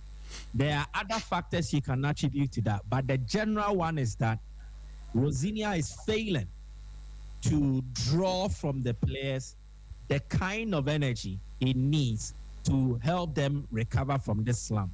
2, he is not as inspiring as a character enough that when he speaks in the dressing room, the players take it with a pinch of salt. They don't take it serious. Maybe he doesn't even inspire himself. I'm not trying to be very harsh on him, but I look at him clearly and I don't see that character or personality. And again, if you want to test this, you measure it in how the players have had conversations around him. Caicedo, Kukureya, a couple of these Chelsea players, Rhys James, they've all spoken about Liam Rosinia. And anytime they speak, their conversation borders on, oh, he's a nice person. He's always smiling. He always wants to know what is affecting us. They barely touch on he's deep tactically. He has changed this. He has changed that. These were the same players who conversed about Maresca in such light. So clearly, they know there is a difference. When you allow a manager like Maresca, who is tactically apt, and then technically is up there, if you allow him to leave, and right after him, Rosinia comes in there, and all the conversations the players will have about him is he's Mr. Nice Guy. Trust me, it looks like the players have detected that this is the coach Sporty FM, is the perhaps voice of lacking in sport. terms of the level. He's not up there yet. And it's true, it's glaring for everyone to see. This is a coach who failed to make the grades in the English lower tiers. He went to the French Liga. Yes, he punched above his weight, but it's not like he did anything extraordinary in the French league. Then all of a sudden, he's entrusted with Chelsea, a team that plays in the Champions League and also play in the Premier League. And then he has to all of a sudden transform them overnight. He's out of his depth, and that is what we are seeing. And the players, it looks like, whether consciously or subconsciously, they have decided not to play for him. And you can see it. So the moment Chelsea goes down, you don't actually see that drive, that passion. You don't see it from the faces of the players. If they will fight, it is maybe just to restore their own pride, try to get something out, but they are not playing for the manager. And that is what I see clearly. The only solution is maybe at the end of the season, Chelsea will need to find a way forward and then look at life after Liam Rosinia. But the evidence of what has happened so far is enough to prove the point that he can't do a job. And then 2, I also think some of the Chelsea players have also suffered in terms of form. And it is something that tactics cannot address. For instance, Cole Palmer, he played the entire game against Manchester United and he did not have a shot on target. I stand to be corrected, but the statistics I perused, Cole Palmer did not have a shot on target, and that is absolutely weird. For a player like Palmer, who Chelsea relied on mostly to engineer most of their goal-scoring actions and then their shot creation actions, he looks like he's underperforming. And injuries might have played its part, and it's affected his confidence to the extent that Palmer, who was always a certainty that when he takes a one-time shot in the box will result in a shot on target, is now trying to hold on to the ball, take all the time in the world, and allow the opponents to recover. Things are not right. Again, Chelsea's defensive issues, they will definitely rear its head, and Manchester United capitalized on that. I think the only dangerous chance they had was the one that Matheus Cunha converted, and they had been ringing or sounding the alarm bells. Cunha had something similar. His first start let him down. Manchester United, Chelsea recovered with Hato clearing.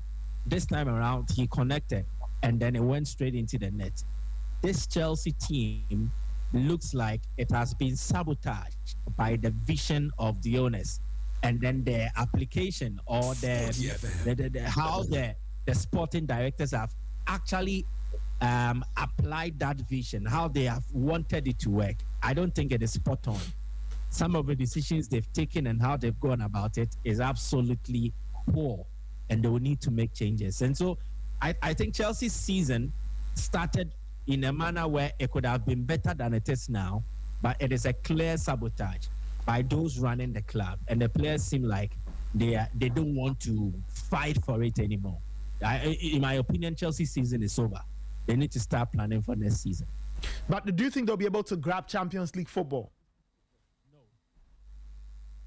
Chelsea won't qualify for the Champions League. If they do, it will be one of the miracles that happens in football.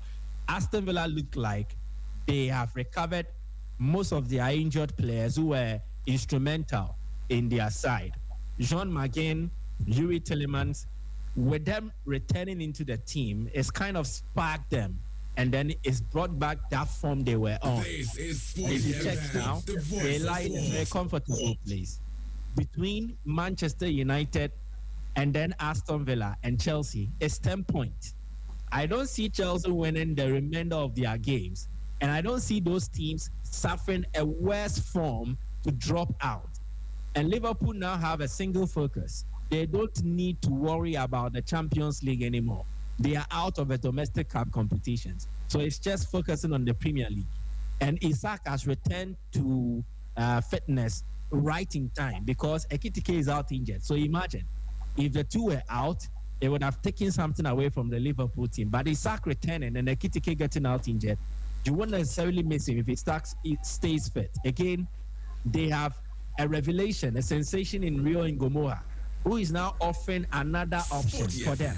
So I think Liverpool have a squad, and with their single focus approach, they can do that job. And it looks like they are also improving. You don't see improvements in the Chelsea team. They are even struggling to score goals, not to even talk more of win. So, in my opinion, Chelsea is out. Even for the Europa League places, it doesn't look like it is concretized. They will still need to work for it. Because if you check, there are other teams on 48 points. So it is not as clear as day that Chelsea would need to settle for Europa, because Brentford has 48, Bournemouth has 48, Brighton has 47. Their next game is at home against Chelsea. So in the event that they even draw or they beat Chelsea, they will go ahead of Chelsea. So the Champions League, in my opinion, is out. Chelsea won't make it. If they do, it will be a surprise. For the Europa League, they need to fight for it. And that is what I think they will deserve. If they don't, it's their own cup of tea. But I think everything that is happening to Chelsea is, one, sabotage by the owners and the sporting directors and their poor decisions taken, especially to allow Maresca to leave, and their failure to resolve whatever differences that existed between them. And then two, players losing form. And three, going on to hire a manager who is out of his depth. And that is what Liam Rosinia is. He's speaking vibes. At this point in time, vibes will not revive Chelsea. It's not possible.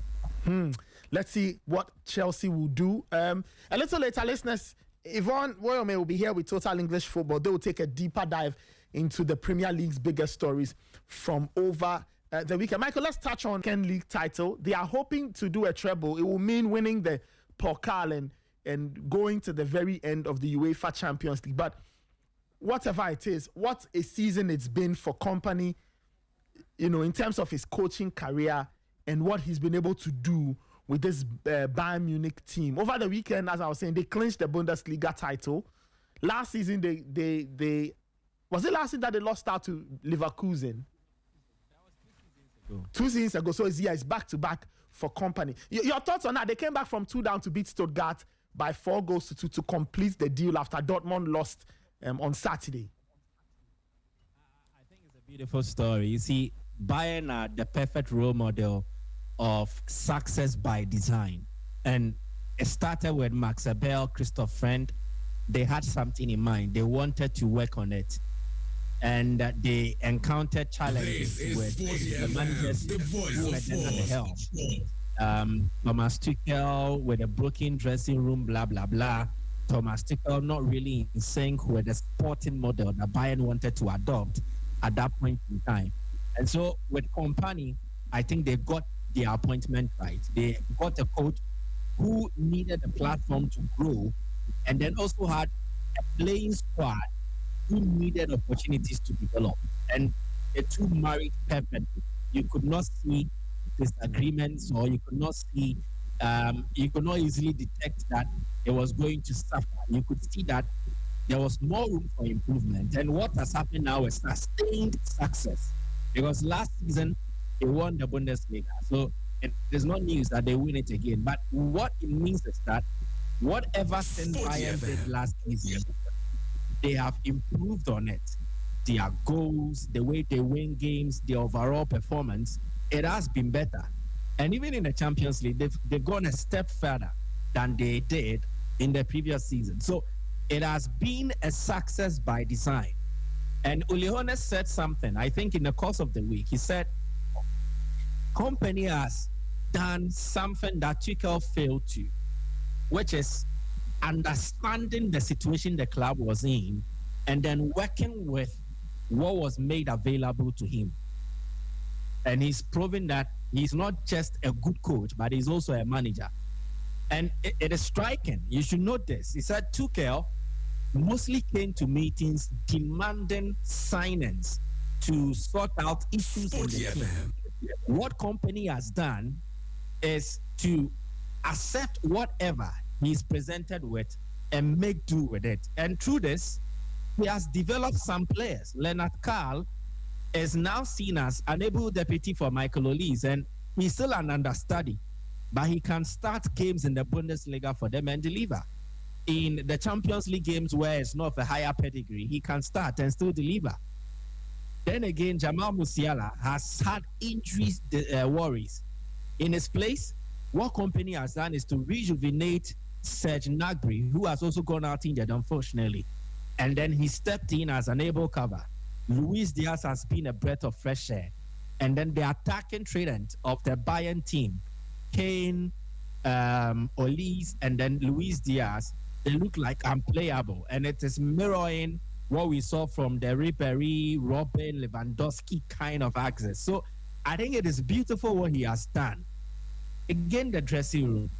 Players like Leon Goretzka are not playing consistently. Barely would you hear them utter a word about their grievances. So I think he has served as an excellent manager and an astute tactician. And that has contributed to the success that Bayern has shown. And it's not surprising that they have won the Bundesliga. If Bayern gets their acts in order and FC Hollywood does not become Hollywood, they definitely are able to achieve success. And that is what they've done. And it has coincided with a time where Leverkusen, after winning the league, failed to manage the project or accelerate it in terms of growth. They have actually retrogressed. Dortmund, they are always in 6s and 7s, and you can't actually trust them.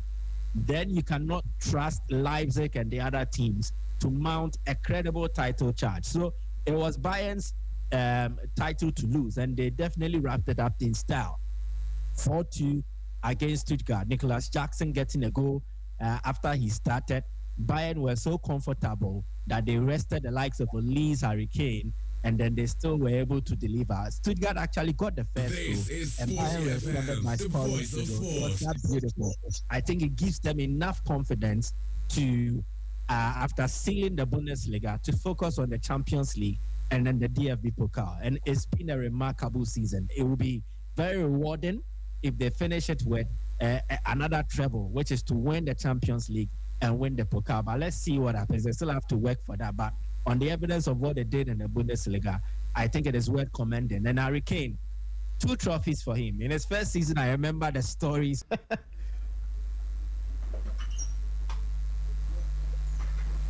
Okay, we'll see if we can connect or reconnect. Yeah. And am I on? Yes, you're back on. Okay, so I was saying that when Harry Kane initially joined Bayern, and the whole narrative about them failing to win the league in his first season, they said he had infected them with a Spursism. Now the Spursism has been cured, and then Harry Kane is now a winner. He's a back-to-back league. and deserving of the successes that he's gotten. And for company, I'm happy that he's building his managerial profile. It won't be long before he achieves further success, and then will be ranked amongst the great coaches in the game of football presently. All right, let's close it out with a quick trip to the Italian Serie A. Big ticket items: Inter beating Cagliari by 3, Lazio stunning Napoli by 2, to almost kill Napoli's title hopes. AC Milan beating Verona on the road. Roma and Atalanta drawing 1-1, and Juventus beating Bologna. Michael, just a quick run through some of these big ticket items before I open my phone lines. I think what Inter has done is to recover. They went on a poor run, and what they have done is to respond with 3 back-to-back wins, and it is impressive. They were the team to beat.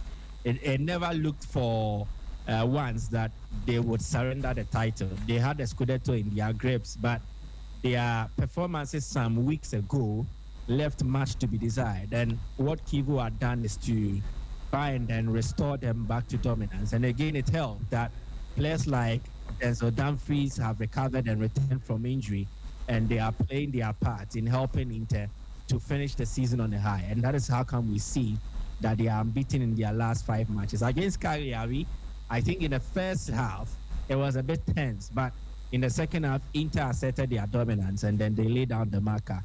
They established that there was a wide gap between where they were and where Cagliari was, and that was what we saw in the scoreline that they were able to deliver. And then with the game happening at the San Siro, it never looked for once that Cagliari stood a chance, and in the second half, Inter were able to do that. Then for Lazio, you see, it is interesting the run that they are on. They actually had a terrible run in the early stages of the season. Even in the mid stages, they still hadn't rediscovered their form. But in their last 5 matches, they've lost just 1, and they've recorded some impressive results. They've beaten Milan. They have recorded impressive results against some of the big teams, and then they did it to Napoli. It wasn't surprising. Antonio Conte looks to have considered that there is no way he's catching Inter Milan, and now he's fighting for a place in the top 4. And it looks like they are comfortable because they will make the top 4 definitely. The gap between them and Como in the 5th position is huge. They have 66 points, Como has 58, and Como had lost. So there is not much of an inspiration from Napoli. They don't really have something they can dwell on to ginger them to give a performance that is outerworldly. They don't have it. So what they will do is they will just play casually. But Lazio needs the point to build up to something. They are still fighting for a place in Europe because Atlanta are not convincing. Lazio has 47. Atlanta has 54. So if Lazio are able to capitalize and maximize the most of their remaining matches, and Atlanta continues to falter, then it means Lazio could sneak in and then get for themselves maybe an European place in the Conference League or the Europa League. And that explains the kind of finishing they are having so far. And kudos to them. They are doing a solid job. Cancellieri, Rugani, they are playing very well in attack. And then at the back there, by Alessio Romagnoli, they are doing a solid job. It was quite surprising to me that they won and also kept a clean sheet. That is not your typical Lazio. But again, Napoli were there for the taking. They capitalized on it, and then they punished them. So sorry to Napoli, but kudos to Lazio and then Maurizio Sarri. I think the performance merited the result that they got, and getting the 3 maximum points is the icing on the cake. Like Johnson Smith will say, it is the sugar on the cake. So let them eat it. Quite interesting stuff there. Michael, thank you. Kelvin is here. Kelvin, I don't know which of the things you want to touch on quickly before we open the phone lines. For our listeners, Total English Football is on at 10 this morning. Yvonne and her gang will be here to talk about the big stories from the Premier League weekend. Kelvin, I don't know which of the things you want to touch on before we open the phone. Did Michael touch on the coach who is not available, who has run away? I asked him. He was giving me the stories. Okay. Michael, Kumasi is fine, eh? Are you muted? No, I'm not muted. Okay. All right. But we also know what may come up week 31 before week 30. We'll be delving into those matters. It's getting interesting. Ghana Premier League. Hey, the truth. This is our own.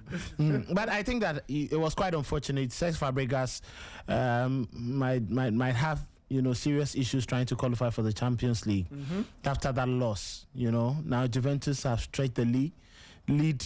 And they would have to settle for maybe the Europa League. 5 points gap between Juve and it was quite a disappointing result. We expected them at least they would have won and then still make sure that they keep it closely tight on Juventus. But I think it was a good victory for Juventus over Bologna. Bologna in the last the last 12, 15 days have just been battered, losing back to back, and I don't think it's really a good sign for them. But credit to Juventus, how they've managed to pick up the pieces and performing well. Good for them. It would be sad not to see Fabregas in the Champions League. We would have loved to see, that fairy tale story continue. But playing in the Europa League isn't bad. Just that they should expect that they are going to lose, a couple of their players in there. Now, going to Germany, and that is where I say that if you have a coach, the mentality, elite mentality, and it separates one coach from the other. Look at Vincent Kompany. It's not that he picked over a team that was, glittering so much. Bayern were on the nosedive with the likes of Thomas Müller and other players who virtually had to leave. He's brought on players that seemingly, I'm not sure Bayern Munich would have gotten on any day. Bayern would want to get Olise from Crystal Palace. Olise. Bayern looked at the players from the other big sides in Germany Luis and Diaz exactly, and you get it. That is where they normally look. But he went in there, got in those players, and he's virtually built an army of his own who are very difficult to break. Now, they've managed to win the Bundesliga on a bounce. They played Bayer Leverkusen in the German Cup, DFB Pokal semi-final, and then they have PSG to face in the Champions League semi-final. It clearly tells you a manager who is gradually making that progress, making the progression. And I'm so happy for him. Lots of doubts came about him surviving, the politics, and then how do I say ruthless Bayern when it comes to employing and then sacking managers. And I think that is good for him, good for the player. Someone like Luis Diaz, virtually became an off at Liverpool. But look at, the kind of performances he's put up. Now to Atletico Madrid. It's quite disappointing. It's really disappointing. And Simeone, I don't know. Antoine Griezmann leaves his entire career at Atleti without, and even I think in Spain, without any domestic trophy. That's true. Because when he went to Barcelona, they didn't win anything. Won, and then he came back and it didn't work. 2 Champions League finals. At least though Griezmann played in one. The first 2013 he wasn't there. Yes. The second one they lost out in terms of the shootout to Real Madrid. Now they lost in the shootout again when they took on Sociedad in the Copa del Rey final over the weekend. Hi. And I think I look at it and I just think it's quite sad, and it clearly tells the mentality. The game, I was expecting them to just kill Sociedad, but credit to the American manager. That was a fantastic, piece of resilience he put together with his team to make sure that Atleti found it very difficult. And when it got to the shootout, I always say penalties. 2 of the best penalty takers for Atleti missed their kicks. Charlotte with the first one, and Julian Alvarez with the second one. So when it gets to a game and you enter into penalty shootout, it could be anybody's game. And I think credit to, the Sociedad, guys. And now, they'll come back and tell, it's the same story. Now Zubimendi left Sociedad, and they won the trophy. Now he's at Arsenal, and they are fumbling and trying to find the pieces, and it's not looking too good for them. For PSG and Lyon, I think it was Endrick seemed to have found peace where he is. And I think that is all what footballers need, where they are loved, where they are at peace, and where they are able to play and express themselves freely. At Lyon, he's allowed to play freely by Fonseca. You get it? He's made to be free, and he's actually playing the best football. Of course. No pressure. Exactly. You've trusted him with a lot of responsibility. Exactly. And how Fonseca set up his team, though you didn't expect PSG to just lose the game, but it was too difficult for them because they were hitting them on the breaks, and it was quite difficult and tough for them. So it was quite unfortunate for PSG, but I think it's good for Lyon. We want to see Enes Nyama when he returns from injury in the Champions League next season. Yep. And I was happy seeing PSG, lose. Maybe they lost the game themselves, had a penalty. Gonzalo Ramos decided to miss it. Good save by the goalkeeper, all right. But very creditable performances from that is Olympic Lyon. And finally, I want to talk about WWE. WrestleMania. Yeah, WrestleMania 42 in Las Vegas. Yeah, it was interesting and once again Obafemi, how he managed to destroy Brock Lesnar. Fine, Lesnar might be aging, he's aging and all, but I think it was a good one from Obafemi. Trick Williams also managed to get back on the very good cast and then get in there. But Roman Reigns once again. CM Punk was making all the mouth, trying to defend this. But I think that spear would always get you. After 33 minutes, I even thought we were even going to go beyond that. But he just had to take just one brilliant moment from Roman Reigns. Yeah, someone would say this is entertainment, it's fixed and all that. But it's wonderful. And it was interesting. Did you see the crowd, bro? Did you see the numbers? And it was wonderful. The arrangement, the coordination, eye show speed and all that. Everything was well coordinated, and it was quite a bright. Yeah, people, they put together proper events. Yeah, proper event. It's not just an event; it is an experience. Right? It is look. They can take WrestleMania back to Las Vegas next year, and the two events will not be the same. Yeah. Different experiences. They are just masters, really. The Americans are masters of event coordination, event organization, how to sell an experience for you to enjoy. So shout out to Roman Reigns. Yeah, but he should 42. Yes, he should expect the backlash. To face and try to defend his title. The backlash later in May. Okay. And there are a number of few men ready.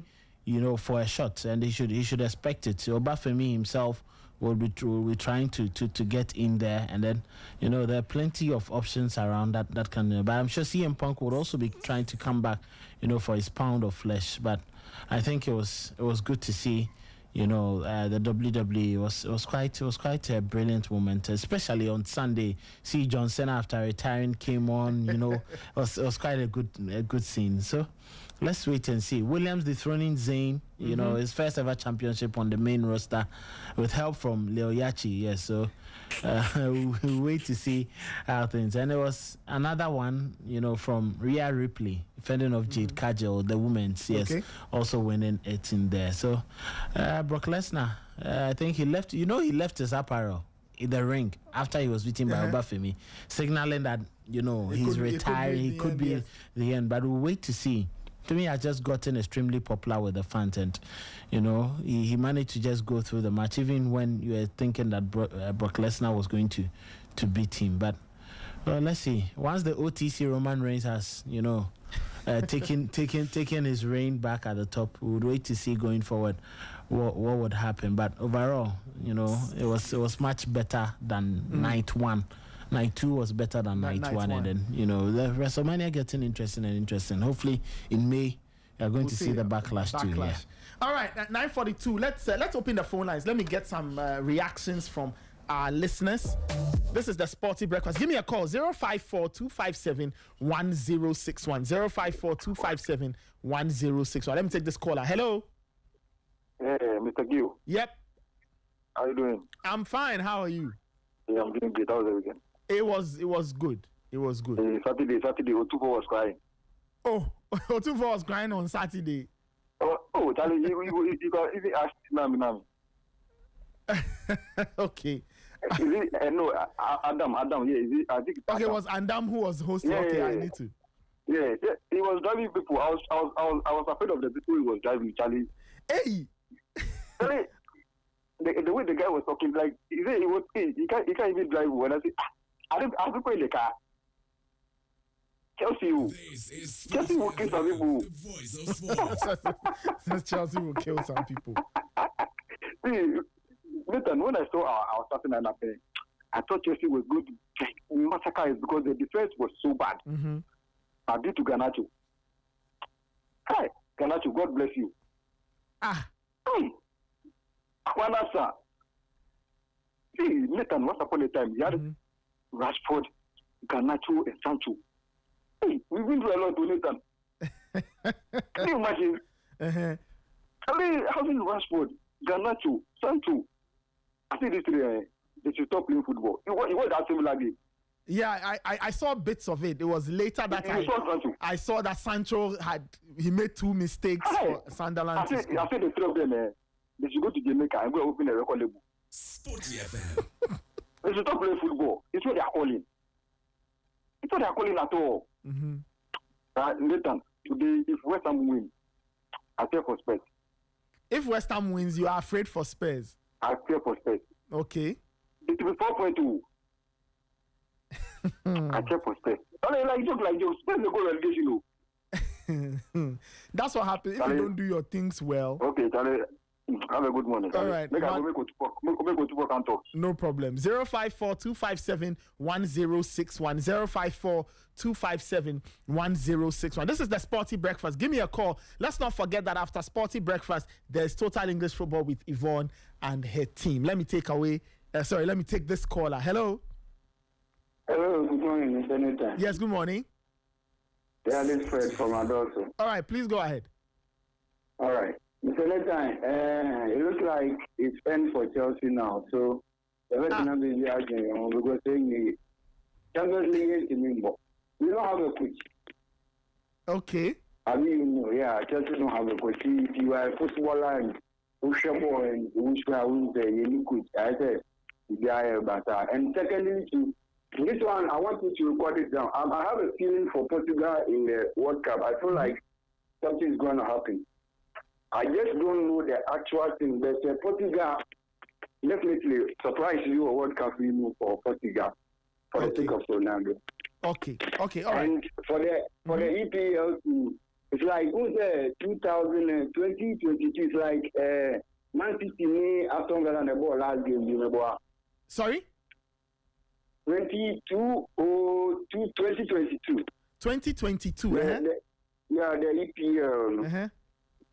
Same City Villa on the ball last game. Villa said two goals. We first have a City player come back. Yeah. I remember. Yes. Yeah, it's good.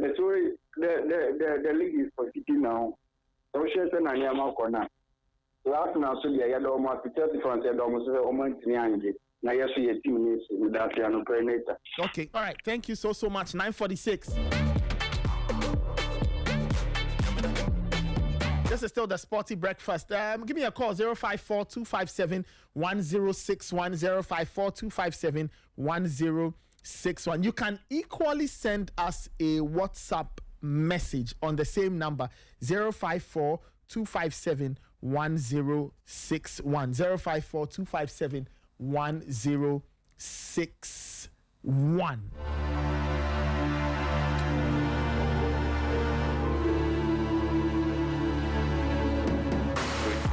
All right, let me go back to the line. Let me take this caller. Hello. Yeah, Nathan, good morning. Yes, good morning. Yeah, my name is Justice. I'm calling from East Legon. All right, please go ahead. Yeah, I just want to say, Ateta, what you do, Gadula? Why? Why? I've been student, so at least make you consider us small. What's in the media? Why? Oh, Charlie, you guys for contact Pep Guardiola make. Oh, who mobile? Okay, all right. This is funny. All right, thank you. Then again on Atletico Madrid's game, man. I wasn't able to watch it. Okay, but when I heard the results or I saw it, I was very, very surprised because what we saw against Barcelona and subsequent matches they played, and against Real Sociedad on a final match in which you need a trophy as a manager. and you bottle this out, that doesn't mean that they are entrusting all their hopes into the Champions League, or eliminating Barcelona is their trophy. No, but nobody knows. Nobody knows. We'll have to wait and see. But they have a poor history of not being able to win finals in recent. I think the last big final they won was many years ago when they won the Europa League. Yeah, but I think Simeone by now should have found a solution to that, because you've been in the system for so long, and it's been with you. It's been with you. 2014 Champions League final against Madrid, 2016 Champions League final against Madrid. You know, and then this one too. At least you need to have something for your name. It shouldn't be always about you tormenting big teams, but at least go for something. Charlie, later, let me leave you. All right. Thank you. Okay. All right. Thank you. We'll take a couple more calls. 054-257-1061, 054-257-1061. This is the Sporty Breakfast. Let me take another caller. Hello. Hello, good morning. Yes, good morning. I'm Solomon calling from Ngwa. All right, please go ahead. I asked some questions 2 times. They haven't got answer from you. And, yes, what is this? What is this said question that's troubling you? Concerning the medals, the individual athletes with. Yes. Yeah, what's the benefit? Or what did Ghana get from those? Okay, so this is what happens. So typically, if, for example, if an athlete wins a medal, okay, so that medal, yes, is for him. It's his personal achievement. Sometimes there's some prize money. Sometimes, okay, most times the prize monies are meant for the athletes. But the larger sense is that when you are taking part in some of these things, you can benefit from the IAAF or World Athletics, as they call them these days. There are grants and all of that for athletes' development. It's not as lucrative as when you play in the World Cup, yes, but there's still some benefit when your country takes part in some of these big athletics competitions. Hello? Oh, is the guy there? Hello? Oh, okay, I think we lost that caller. All right, 10 minutes to 10 or 9:50. We'll take a few more calls and then we'll wrap it up. I see some of the WhatsApp messages. Let me read this one. Nathan from Kaswa says, my sporting weekend started with watching my team get all 3 points against Chelsea and Garnacho giving a below average performance. Then I had to catch the second extra time of the Copa del Rey final. I was surprised Sociedad gave Atletico a run for their money and to win on penalties. And then finally, I watched the second half of Man City and Arsenal. And he says, Arsenal's mentality gave this one away. But there were 2 things. Why was Gyökeres on the bench for a match that Arteta needed the result? And after that, Gabriel and Haaland incident, wasn't it violent conduct by Gabriel? Well, interesting question. We'll have to find out what the Premier League will say concerning that. Dennis Adusu from Ablekuma says, I'm disappointed in Arsenal. Okay, he said some things I don't want to repeat, you know. This one says, I wonder why Carrick makes his subs so late. That's an interesting one. I was reading this article over the weekend or last Friday about the average timing of Premier League substitutions. And Michael Carrick is near the bottom. He makes the latest changes among the managers. He makes the changes very late in the game. So nobody. Oh, okay. All right. Let me read this one. This one says, regarding the athletics competition and financial clearance, Mr. Fuseni was on Joy FM on Saturday. In the course of the show, he received an alert that the clearance was approved. Oh, to the extent that he danced in the studio, and the host was Muftar Nabila. Okay, I'll double check this one, you know, because if that is the case, I wonder why Joy FM's story didn't update, or why they didn't update the story if that was the case. Because, you know, if that was the case, then I think their story should have reflected that particular account. All right, 054-257-1061. Let's take 2 more calls and then we'll call it a morning. 054-257-1061. 054-257-1061. This is the Sporty Breakfast. Let me take this call. Hello. Good morning, Nathan. Yes, good morning. Hello, Bill. Yes, Am I clear? Yes, you are clear. Please go ahead. Good morning to everybody and all my fellow Ghanaians. Charlie, you should look for some blog and soak our heart in it because we are really there. Only God can save us, not Ateta. Oh, how? Only God can save us, not Ateta. You see, Premier League is played with strategy. You understand? Premier League is played with strategy. There are certain matches you definitely have to win it when you know that you have some critical matches ahead of you. See, some matches that we drew a few weeks ago and we lost and things, if we had won or gotten some points from those matches, do you think City beating us at home would have been a big deal? It wouldn't have been any issue at all. It would have never been any issue at all because we have won, accumulated enough and for us to go to move on with win or lose against City. But here in the case that when prior to this game, we have dipped form totally. I don't know what is wrong. What is wrong with Ateta in April? April has become his worst period in the season to the point that his players start getting injured, his team begins to fall apart, and the mentality begins to die as soon as we enter April. Why? Listen. Why? Because this is so sad. Yep. You hold on to a league for about 200 days. Solid and last minute. Look at City's form from the beginning to the midway of the league. Very, very slow. Now getting to this time, you have given them hope. You have given them energy. You have given them reason to believe that they can snatch the league away. Now we are going to hold on to goals. Next match, City is going to creep in goals like woto. And where will be our stand? We are done. Oh, sorry to Atletico too for their sorrow. But Tottenham's issue is very, very sad. You see, when you look at the way the players end up crying after their matches, it is sad. It is sad. Arsenal is suffering, but Tottenham too, Charlie. It's too sad. Their situation is I am a real. Frankly speaking, if I look at the way the players last week, the way the player was crying after a loss because of their position, and just this weekend too, look at how sudden the whole situation is. Yep. Asante Kotoko, Nana Yawaponsa is coming back. Yes, Nana Yawaponsa is coming back according to inside stories. They don't know what they are doing. I said it some time ago that if they don't stop running the football with emotions of Otumfuo doesn't run football.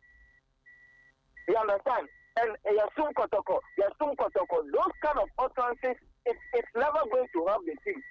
Put structures in place, deal with principles and institutional managerial experiences.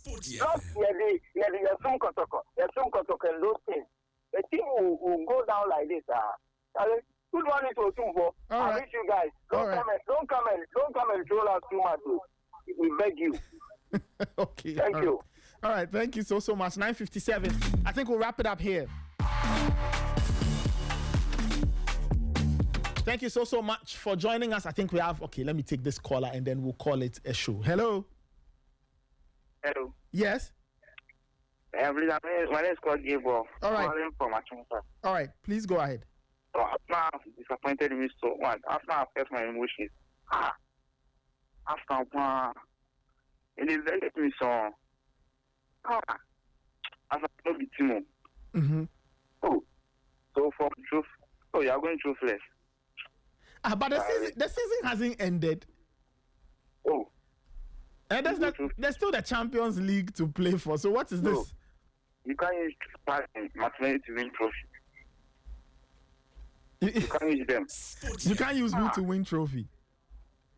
Trust them Men those sack all of them. Second character. Okay. All right. Okay. All right. Okay. Enough. All right. Thank you so much. Anyway, that's how I wrap it up this morning on the Sporty Breakfast. My name is Nathan. I did this with Raymond Yamadon, Michael Asai Boedu, Kelvin Owusu, Abigail Sena Susu, and Ebenezer Sefa. He joined us earlier. Many shouts to my production team, Immortal, Abigail, Naneki, and Angela. Many shouts to Fly. Many shouts to my DJ Fidelis. Many shouts to the technical team. We'll catch you tomorrow on the Sporty Breakfast. Keep your dials locked on Sporty FM. Coming up next is Total English Football. And then we'll have the news at midday. Sporty Plug at 12:30. Sporty Drive at 4. And Monday night, Sporty at 7. Thank you so much for joining us. Keep your dials locked on Sporty FM 106.1. We are the voice of sport. Enjoy your day and keep listening to Sporty FM.